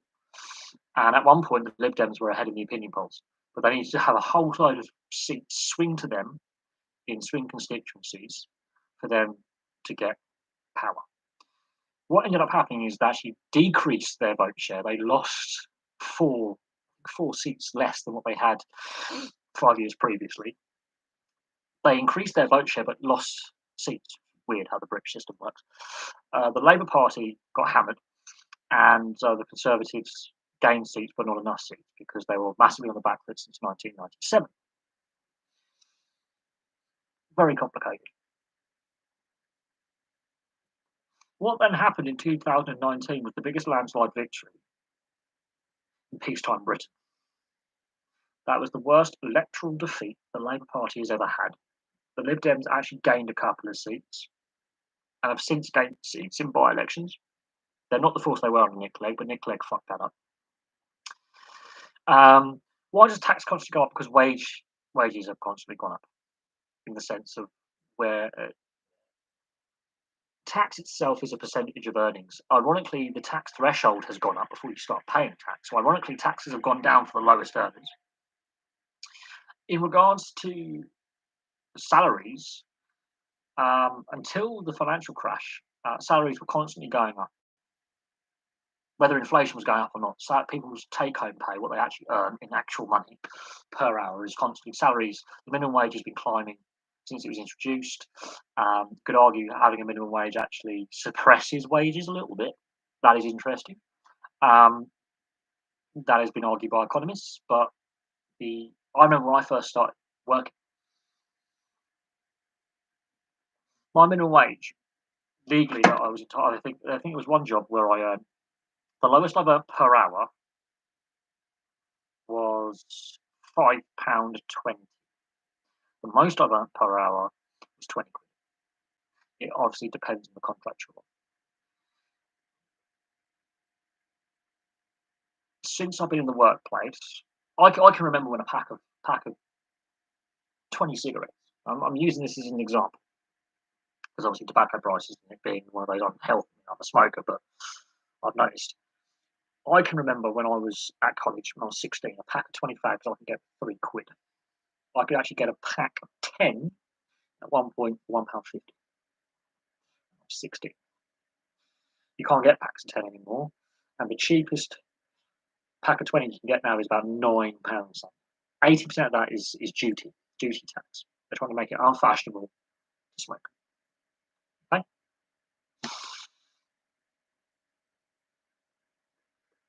Let's put that flag out. In regards to Bitcoin, no, Bitcoin's passed. Cryptocurrencies, there's a pushback against cryptocurrencies. Look at El Salvador, for example. People aren't very happy that the government say that's now one of our currencies. It's not recognised by any national or central bank. I think the cryptocurrency boom is like the dot-com boom of the late 90s, boom and bust. A lot of them are valueless now. Some of them are impossible to invest in. It's too late. It's too late to invest in Bitcoin. You should have invested about 10 years ago. I should have. If I invested 10 years ago with my inheritance, I would probably be a millionaire by now. But no, that it's now become one of those commodities that's pointless to invest in because you would need thousands and thousands of pounds and dollars and euros to get one Bitcoin. Um, and a lot of criminals use it, so jurisdictions are looking very unfavourably. It's a way to launder money, basically. Taxes don't necessarily go up. The tax percentage is interesting. What tax brackets you're in, 10, 40, 20, 40, and 50% brackets in this country. France introduced 75% tax on the wealthy, and it led to a capital drain. And that was under, I think was it under Sarkozy or Hollande that they brought in a high tax bracket, and then loads of wealthy French people became tax exiles. We tried it in the 70s here. It led to the winter discontent. Overtaxing the rich is not a good idea. It's not a very popular thing to say, but you want to actually keep the wealthy in the country where the business owners and those who are high income earners actually invest and set up companies, ironically. If you there's a big thing for, hammer the wealthy. This is why communism doesn't work, because when you start bringing very socialist policies and high tax rates, we'll see a lot of wealth disappear, and a lot of industries relocate their head offices and their investment elsewhere. How the Scandinavians do it, I don't know, but notice their economies aren't very big. Yeah, well, this is a problem with encouraging too many people to go to university when the government, it's no longer state education you have to pay. That's a Labour part. I mean, I don't know where you are a student. It'd be interesting what university you're at. But this is an issue where the education systems haven't done enough on vocational training. So you could be a mechanic. Not necessarily.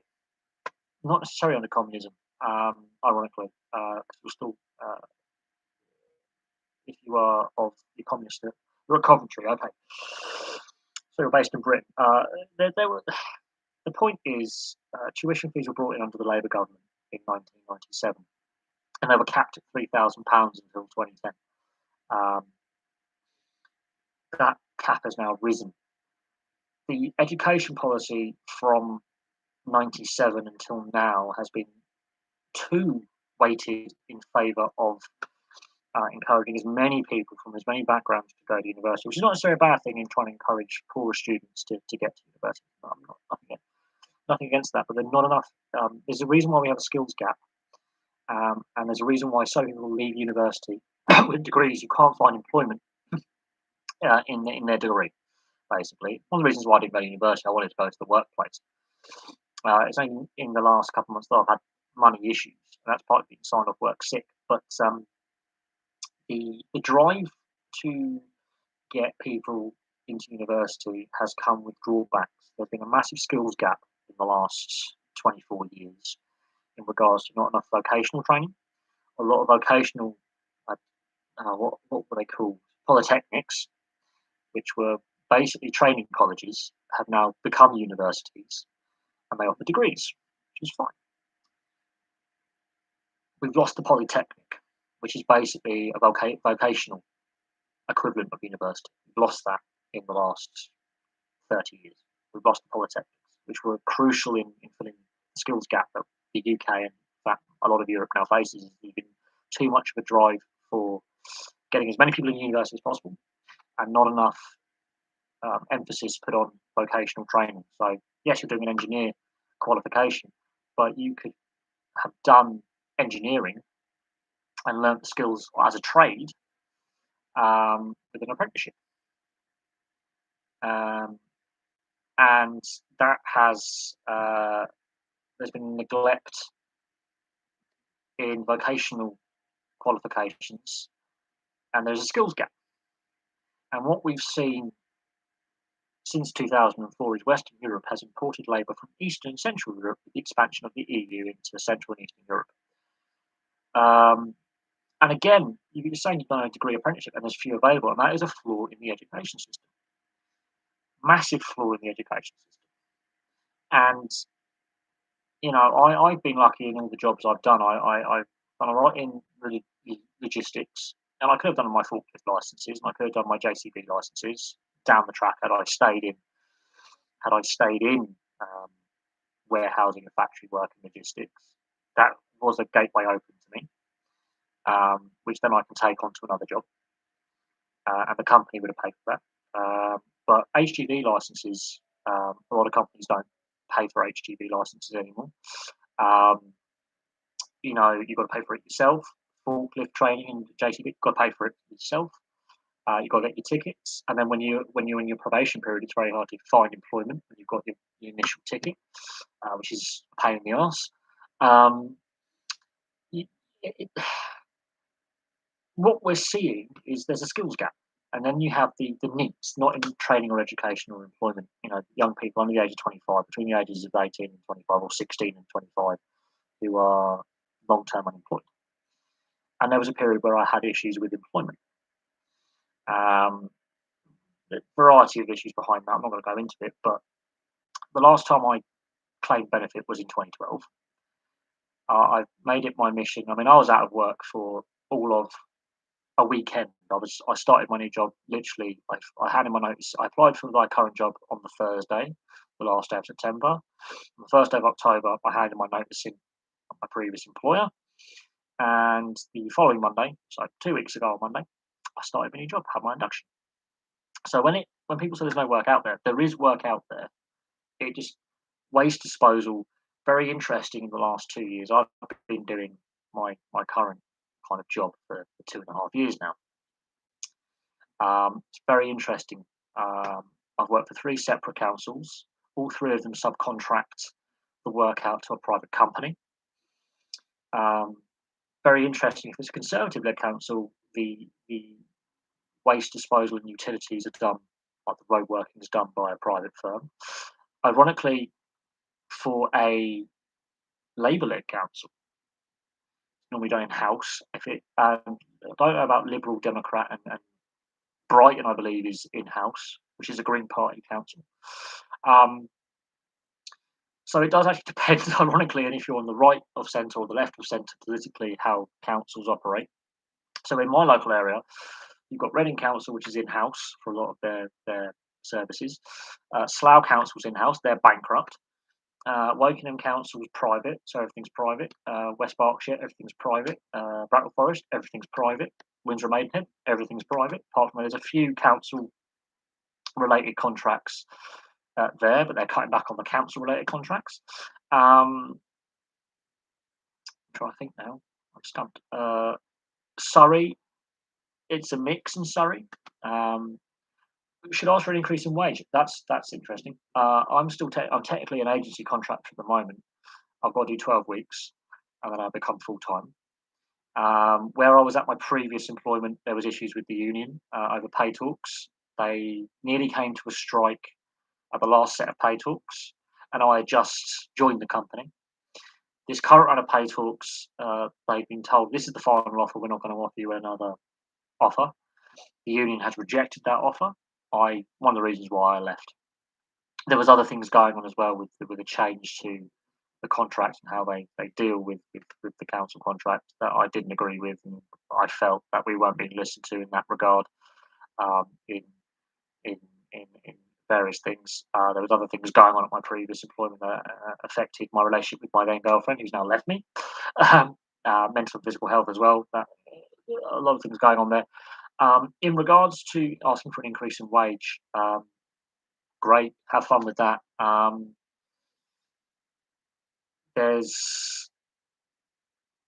not sure about the amount of union members at my current depot. At previous depots, union membership was quite high. But this is the third different contract I've worked on. Yes, I'm on more money per hour than I was before. And when I go from agency to full time, I will get a slight pay rise there as well from what I'm on. But as an agency worker, you don't really have as many, unless you're a union member, you just got to work basically. In regards to council contracts, there's a lot going on. I mean, if you look at Slough Council as an example, they're £200 million in debt. How they've done that, I don't know. And there's a lot of people going, "Oh, it's a Labour council, it's a Conservative-led government." Whatever. No, I think Northampton Council was bankrupt. This is an issue that is long-standing. This goes back pre-COVID, so put that aside. That has exacerbated issues, but pre-COVID. Council budgets have been under scrutiny since around the time of the financial crash 12, 13 years ago. I was at college at the time. I was studying politics at the time. It then transpired that several local authorities have put their education budgets in Icelandic banks that have gone bust, including the local education authority where I was studying, which went down like a sack of shit. So our college tutors went on strike for a day. I remember the ELG, EMA, and ALG learning grants for lower incomes and adult learners were basically got rid of under the coalition government's cuts. And people go, "Oh, we should have voted Labour. We still would have had austerity, and it would have lasted longer. The cuts would have been over a longer period."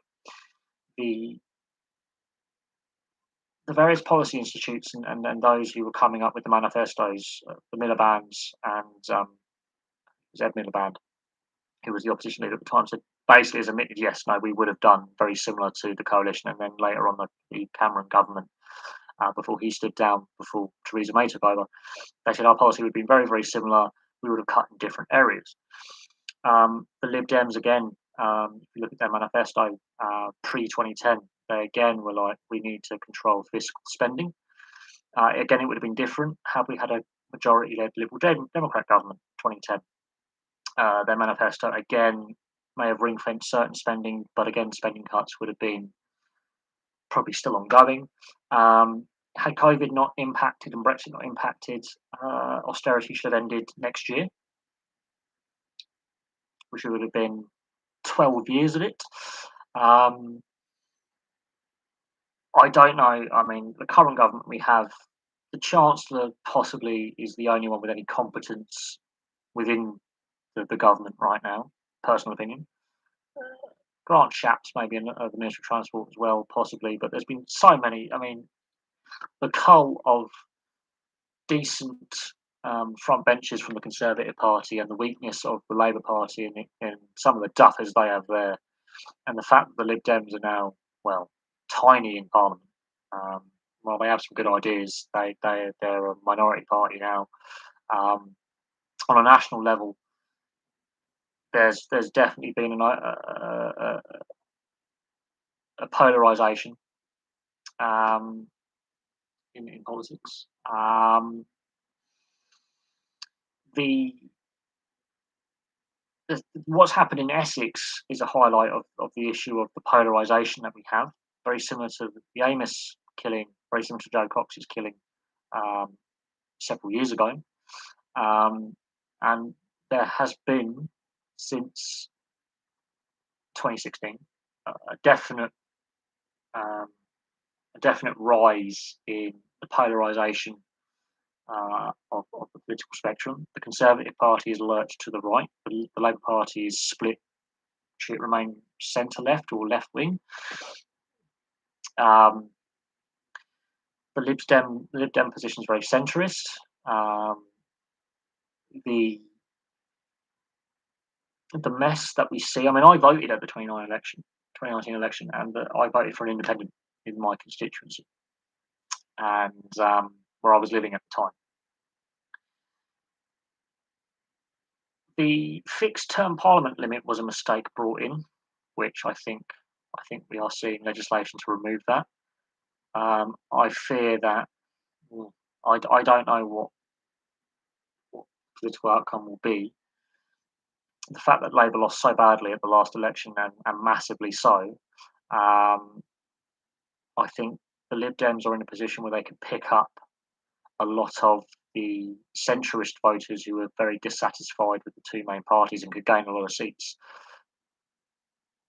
But I said that at the last election, and I was sorely disappointed. I think having a centrist, balanced, reasonable government is what this country needs, and sadly, we're lacking that. We've been lacking that now for a while, and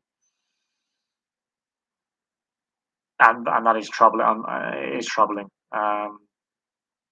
We've got a prime minister who's not fit to be prime minister. Basically, we have a cabinet who are solely there for their viewpoint on Europe, rather than their ability as cabinet ministers. I think Sarnak is the only cabinet minister with a brain, and Grant Shapps, they're the only two with a brain, and that is worrying. They're the only two reasonable people in the front bench of the Conservative Party. Then you look at the Labour Party, and that's a shambles. I do fear for the future of this country, and I fear for the future of our European brethren on the continent. We're seeing a rise of the far right and the hard left across Europe. There's a lot more scepticism about the EU project that I think the mainstream media wants us not to acknowledge.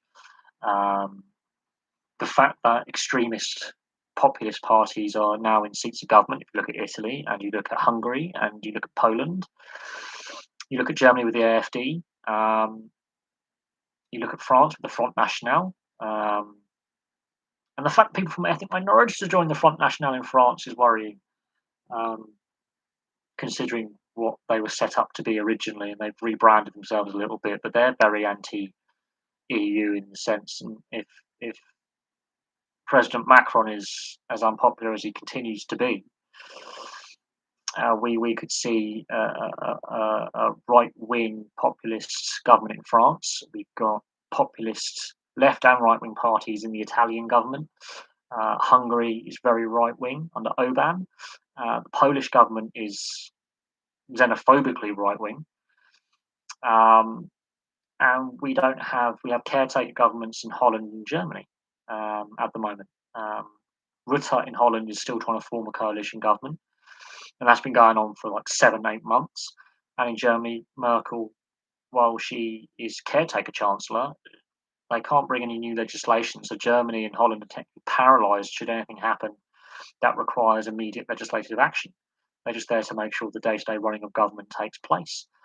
So in reality, two of the major players within the EU are technically leaderless in the sense that their government doesn't really have any power to do anything. Um, we could have another collapse of a coalition government in Italy, which is another major power in the EU, and in France, it's a presidential democracy. So the Prime Minister's office and the lower house, for example, in the Senate in France has less power than our parliament here. I'm not an expert on the French political system, but the president is the one who comes up with all the ideas. President Macron has been facing the yellow vest protests for years. His attempts at reforming the pensions and workers' rights have gone down like a sack of shit. There's massive industrial unrest in France. Um, and yeah, the political spectrum is worrying. And when you've got parties like the AFD and Liga Nord and I forget the Dutch one with Geert Wilders as leader, they're the third biggest party in Holland.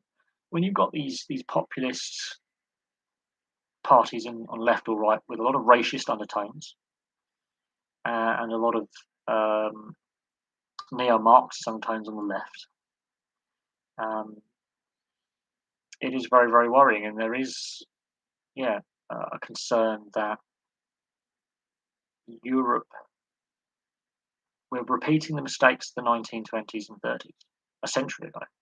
Oh yeah, we are repeating the mistakes of a century ago, which led to brutal conflict in Spain and, and in the Civil War there, and then World War Two. That is generally what is at stake here. We could see a return to political and military violence we haven't seen in our lifetimes. And we've dealt with like political terrorism and terrorism and paramilitary groups, planting car bombs like in the Troubles and the Years of Lead and ETA and things like that, and we could see left and right wing terrorist groups doing what they did in the 60s, 70s, and 80s and 90s again.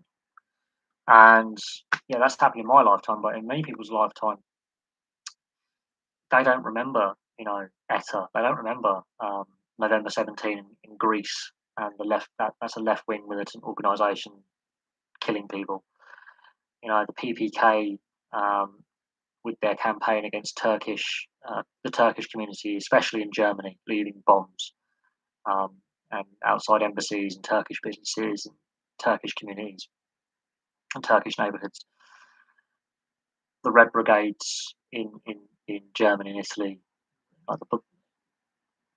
A lot of people, a lot of millennials and Generation Z don't remember the political violence of left and right wing that was a thing from the 60s all the way through till 20 years ago. It was like 30 years of pretty brutal violence. And if you ask Spanish people about, with the armed struggle of ETA, which was the Basque separatist terrorist organisation, and probably in southwestern France, and you ask people in predominantly Northern Ireland, but also mainland Britain about the Troubles, got any relatives who were ever in the armed services or caught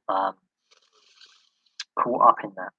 You talk about the violence with the Corsican separatists in France, left and right wing groups in Italy from the 60s to mostly the 80s and 90s. It quietened down, and then you've got the mafia as well, which is, you could class that as right wing because of their Catholicism and bits and pieces. Yeah, and then you've got the Yugoslav wars, obviously in the former Yugoslavia in the 90s and early 2000s. A lot of people who are in their teens and 20s now have lived a very sheltered life. Very sheltered life. Yes, we've had Islamic fundamentalist terrorism, but when it comes to political violence, What we've seen with the murder of Joe Cox and the murder of the Conservative MP in Essex is something we haven't seen for a generation in Europe. Haven't seen it for a generation. And a lot of people who are around the ages of 16 to 25 have led a very sheltered life. Very sheltered life. Um,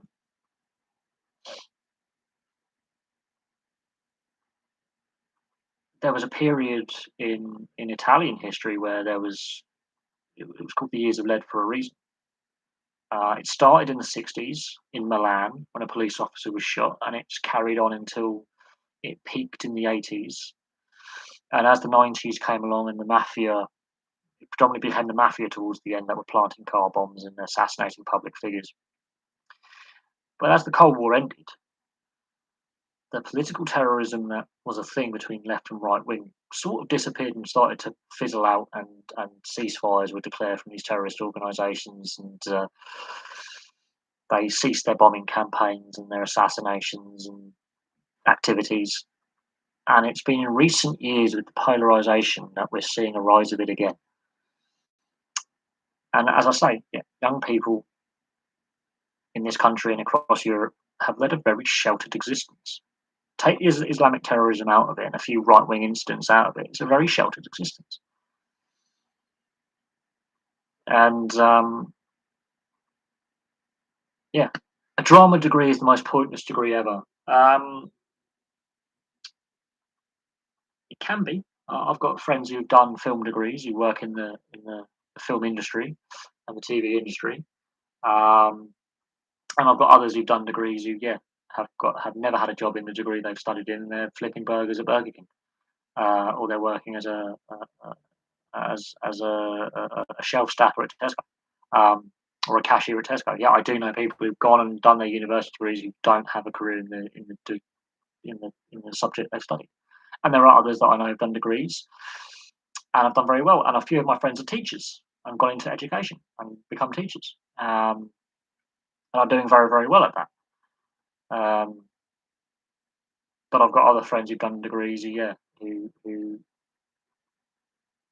aren't working in the industry that they got their degree in, basically. And that is a problem with the education system, as I say. But university education used to be free until 1997 in this country, and for the most part, we had conservative-led governments in this country. Um, so that tells you something, doesn't it? That a Labour government brought in tuition fees. Who would have guessed that? So, but our education system is nothing compared to the US, which is a shambles. The US education system is the laughing stock of the Western world. Um, Constantly ranks low um, in the OECD Advanced Index. They don't have state healthcare; it's all private healthcare. And as I said at the beginning of the live stream, even if you had a democratic government, which you do, it's still insurance based. The Medicare or Obamacare, which was brought in under President Obama, is still an insurance based system. No American president is brave enough to go with instituting a state healthcare taxpayer funded, federal tax funded healthcare system. They're not brave enough to do it. Not brave enough to do it.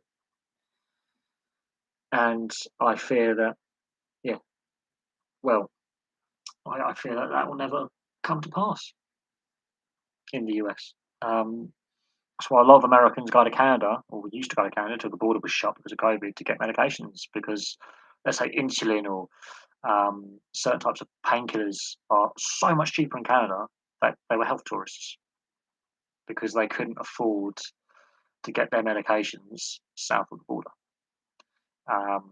Ridiculous. I mean, Cuba's got one of the best health systems in the world. We're talking an hour's flight from Florida. You go from yes, recreational drug legalization or decriminalization, depending on how you look at it, is something I have covered on the main channel, as you know, when it comes to sports stars testing positive for recreational drugs in their system. I forget the US athlete who tested positive before the Olympics. She was a sprinter, I believe. Um, and I've discussed this in regards to, drug scandals when it's recreational drugs and they fail to test on recreational drug use, or they've been caught using recreational drugs, not been caught by the testers, but they've been caught out via social media, or a video has been leaked, or there's allegations, or an ex-athlete says, "Yeah, I was a drug addict and alcoholic." Um, I personally, I had a conversation when I had my motorcycle accident in the summer. So when I was signed off work, when the police arrived, I was actually sat to. I thought, I'm going to be here a while. It turns up, I'm going to have a chat with one of the police officers. He was younger than me by, I think, 5 years younger than me. So I was like, Christ, you're a copper, really? Why do that to yourself? And I had a bit of banter with him, and he laughed. But I said, the war on drugs has been lost. It's been won by drugs. And I said, I honestly believe, and this was my, as an ex-addict, I basically said, I honestly believe drug legalization and regulation of recreational drugs is the way we're going to have to go. It has been proven in studies, looking at Colorado, for example, with cannabis, or Canada, or Uruguay, or Portugal, which are the two of the best examples, where they've decriminalized and actually legal. I think Uruguay, it's now legal to use cocaine. There you go, and sell it. Who would have thought that drug use and crime drop significantly? Drug use in Portugal and in Uruguay, between them, has dropped by over 75%. Admissions to hospital in regards to drug problems have fallen. Overdoses have fallen. Fatalities have fallen. Crime associated with drugs has fallen. So that could be anything from burglary to funding an addiction to possession with intent to supply, a whole host of issues. Um, yeah, that is something that I think is wrong.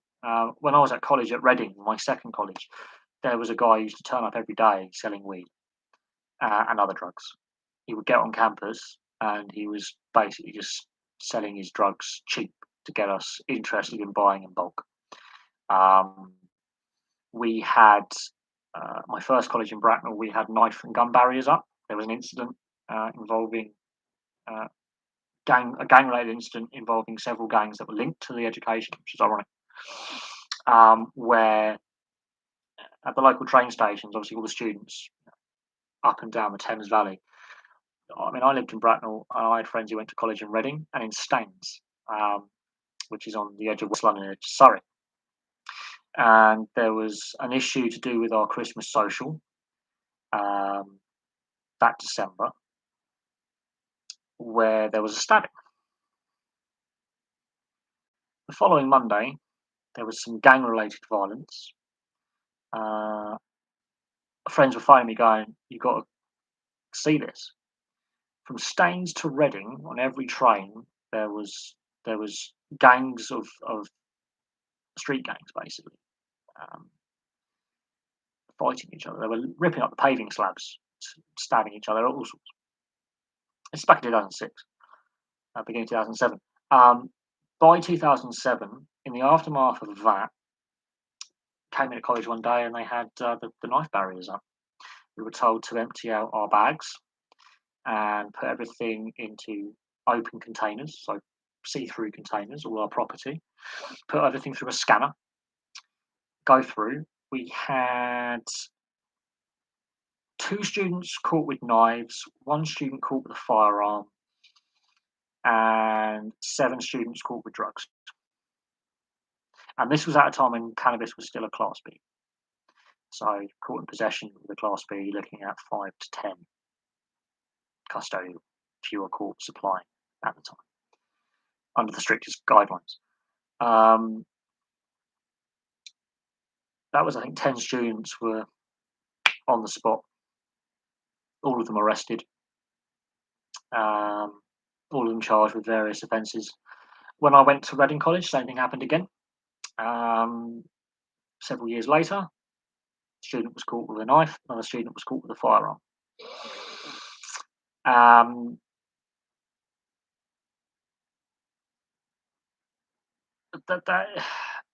Yeah, and what we've seen with the return to festivals, there was a study done about Glastonbury, the water quality, and they found the amount of drugs in the water system around rivers and streams around Glastonbury were showing high traces of ecstasy.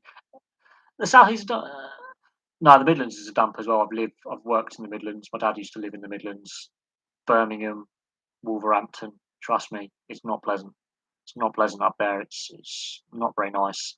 The southwest is lovely. I've been to the south. I've got friends who live in the southwest. I've been down there. I've got family down there.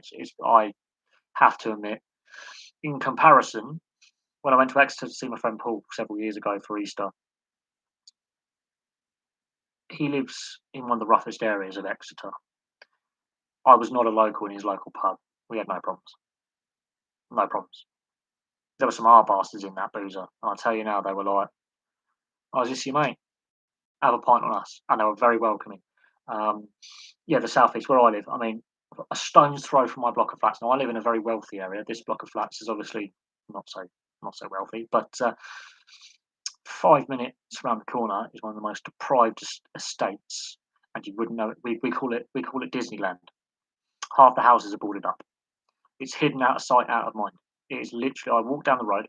About a 20-minute walk, 5 minutes. If I got my motorbike working or my mountain bike fixed, 10-minute cycle, 5-minute cycle, and I am in one of the most deprived council estates, and it is hidden out of sight, out of mind.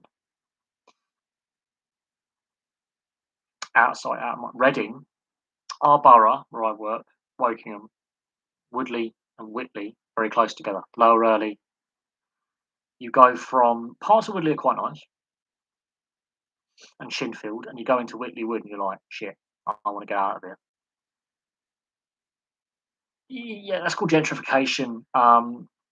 That has pros and cons. The amount of house building, yeah, I understand it has to happen, and building of flats and houses and new areas and rebuilding and demolishing old houses and old housing stock and upgrading it. I get that. I do. I honestly do.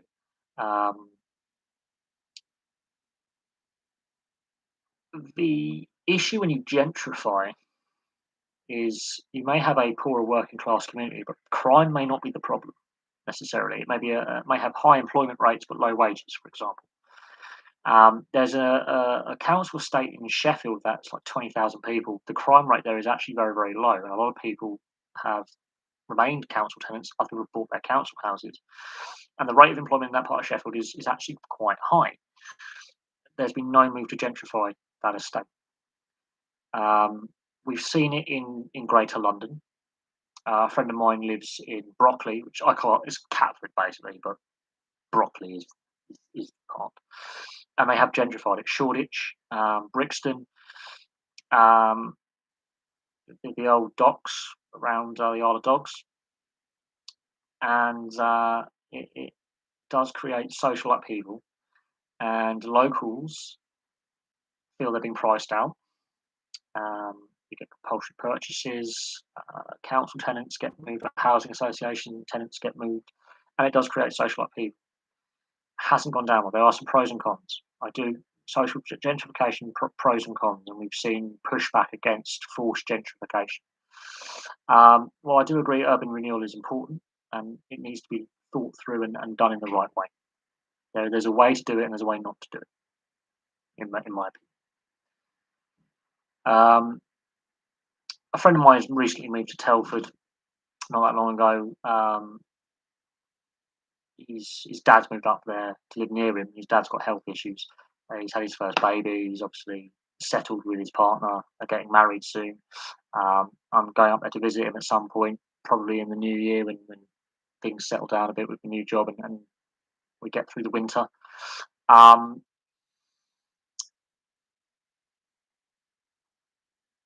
I will say this: in my job, I've worked on some of the wealthiest streets in this country outside London, and some of the poorest streets in this country outside London. And yes, it's in the southeast, and people go, the southeast, it's all wealthy, right?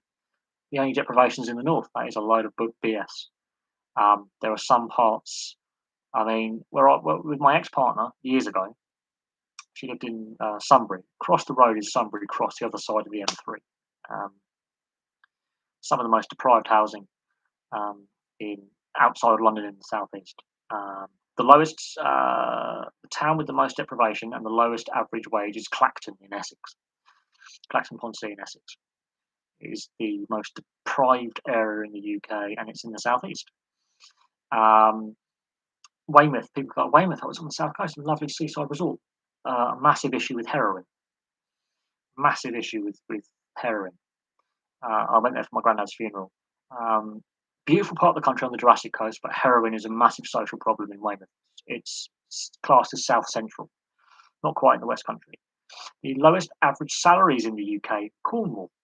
People go, oh, Cornwall, it's lovely, beautiful down there. The lowest average salaries. The average salary is about £17,000 to £19,000 a year, and a lot of locals cannot afford to buy houses down there because of all the holiday homes. Some of Kent is really deprived. You go to some of the like Folkestone, Dover's horrible. Deal, Margate, Reigate, Margate, Deal, um, Chatham, Gillingham, really deprived.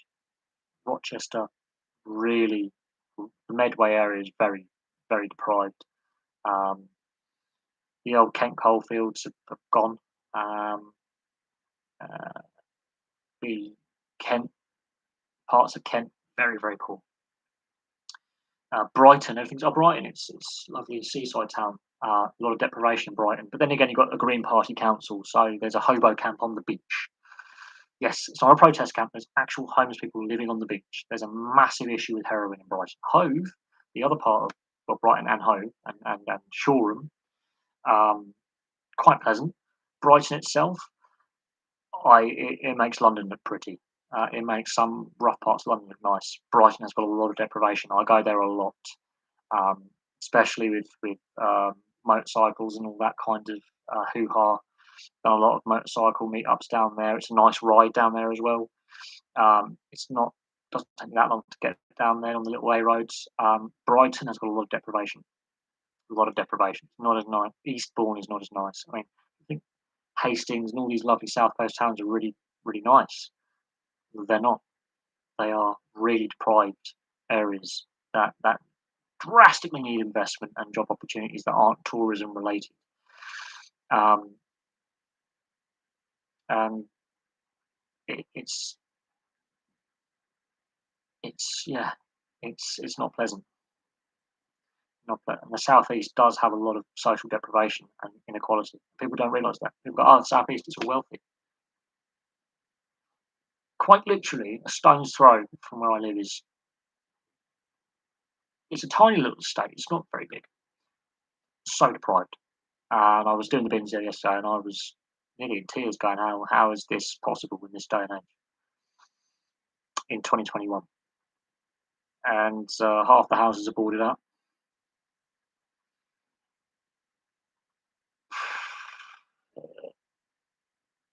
Not not pleasant. Um, there's been compulsory when people's leases are up. They're trying to move the council tenants out. Some people have actually bought, they had the right to buy the council houses, and they refuse to sell. So they might be on a terrace of 4 or 5 houses. 4 of them are boarded up, but they can't demo them until that person decides to sell their house at possibly below market value. But across the road, when you get out of that little estate, suddenly the houses are worth £500,000. It's literally just ran it. And on the road behind my block of flats, some houses are worth a couple of million.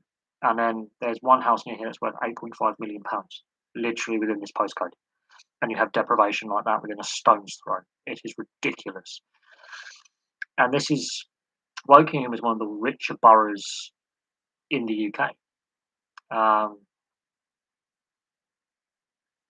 But fuck me.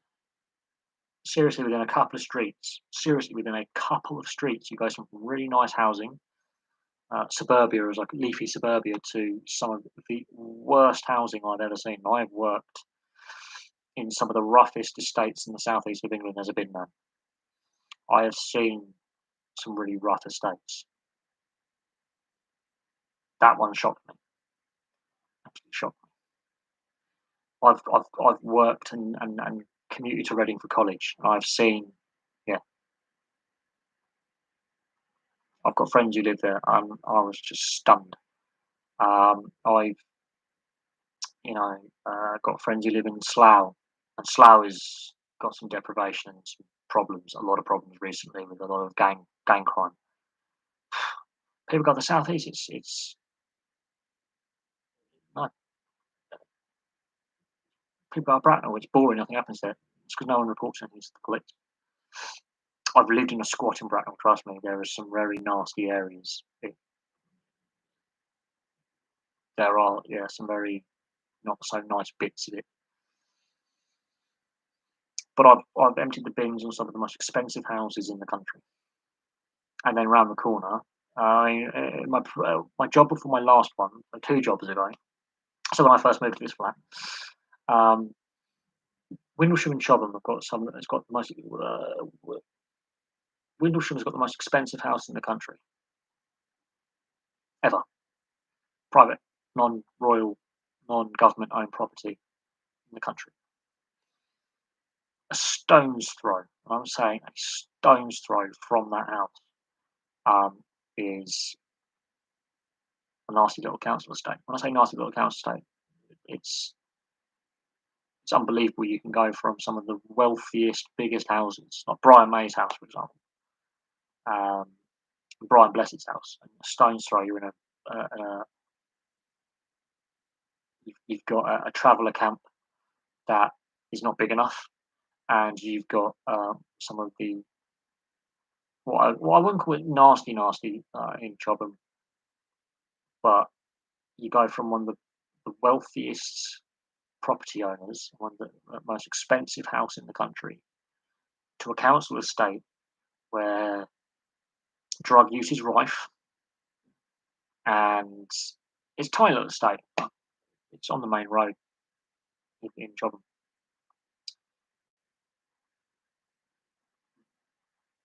But it's and you go to council housing, it's a stone throw like that. But it's out of sight, out of mind. It's the way they positioned it, you see. When they positioned it, you wouldn't realise that there's a little council estate there. And there is a proportion, there are some of the residents there that, yeah, drugs and crime and unemployment is a thing. Um, and people go like, there's a misnomer about the southeast, and that urban deprivation only happens in the big cities, and then in the smaller towns and cities and the rural areas have a lot of deprivation, um, and lower wages. The West Country, people got the West Country's lovely. It is lovely if you're a tourist, not if you're a local, because you know that for the same job um, in one of the bigger towns, you could earn 10 grand a year more. So if you live in Cornwall, for example, and you're not necessarily working in the public sector, if you're working in the private sector, you're earning very low money. You're earning like 17 to 19,000 pounds a year, and you can't afford to buy property. And there's a massive issue with drug use and alcoholism, but it doesn't get reported. It doesn't get reported that Cornwall's got the lowest average salary in the UK. As a region, Northern Ireland's obviously uh, uh, got not much above that, but that's as a whole nation of the UK, out of the 4 nations. But as a county, Cornwall has the lowest average salary. As a location, Clacton-on-Sea has the lowest average salary. These are all in the south. The southwest is actually, if you take the tourism out of it, really cool. Not a lot of job prospects. The mines have all shut down in Cornwall and Devon, the tin mines, which created a lot of the economic boom to the West Country and a lot of the employment prospects. Apart from the railways, there's not the investment. There's no motorways in Cornwall, for example. Penzance and Truro and Falmouth are the biggest settlements, but they're actually really tiny. They're only about 18, 19,000 people. There's no real major population. It's a very rural county. Infrastructure when it comes to internet connectivity and utilities are lagging behind the rest of the UK. So investment in infrastructure, it's very rural. Devon's got obviously Plymouth and Exeter and Exmouth and some bigger, and obviously Paignton, Torquay and Brixham and all that, some bigger urban areas. Devon's exceptionally rural. Once you get away from the major towns, Devon is really rural. The MID owns a lot of land. So again, employment prospects outside the tourism industry and agriculture are very limited. And yeah, I mean, it may look nice to the tourism postcards and to the tourists, but to the locals, there's not a lot of prospects um, outside of public services like the police, fire service, the NHS, the railways. You take that sector out. You're talking about private industry, heavily reliant on small businesses, heavily reliant on tourism, and of course, COVID's hammered that. Not a lot of young people are interested in agriculture. There isn't a lot to do. There isn't a lot to do. And because it's very rural and the settlements are all sparsely separated, you've got to rely on public. If you don't own your own vehicle, you've got to rely on public transport to get anywhere. Um, and yeah, crime rates are low, but compared to the national average, but so is salaries. And there is an undercurrent of drug use in the seaside resorts. Um, there is an issue with underemployment um, down in Cornwall and parts of Devon. Um, and yeah, it's not necessarily the postcard ideal that you get. And then you get to the Midlands and the North, and there are some parts of the north of England, Midlands, that are very wealthy. There are some cities that are very towns that are very good employment prospects. Um, you know, low unemployment levels, good investment, and then you get to some other areas, and you're like, Christ, you know, people wonder why there's a lot of Northerners who have gone to left small towns and villages and ended up in London, ended up in Manchester, ended up in Birmingham, ended up in places like Bristol, and why there's a lot of um, places where the population is declining and the young people are moving away and they become retirement communities, for example. Um, Small towns and villages in the rural areas, yeah, there is a population drain of the young replaced for old, so there's less people working in that location, and the young people just there's no job opportunities, so they end up moving and leaving what they call the backwater to get enticed by the big city lights. They may have issues settling in and getting used to city life, and then it's not all roses. So when we talk about urban regeneration and you know building new houses and gentrification, uh, investment in existing communities, I think, is also as equally as important, and that's not been done. Not being done. And yeah, rural communities. I mean, I've been all over this country, and I've been all over Europe, and you do see the young people, if they can't afford to get a degree or get a job, they end up unemployed or underemployed, and those that can end up leaving rural towns and villages and heading towards the bigger towns and cities in search of work and education. And then you have an employment gap, and then it becomes a retirement community, really, or communities that get heavily reliant on tourism and have a limited economic output. And then you get these areas that end up, while they look nice, deprivation. You find it a lot in places like Yorkshire and Lancashire, the small little villages and towns in the rural areas that have high unemployment and low job prospects. It's the thing. Anyway, I'm going to leave that there. It's been an interesting 3 hours of talking. Not often that I'm on this channel doing stuff. I will be going onto the other channel in a bit to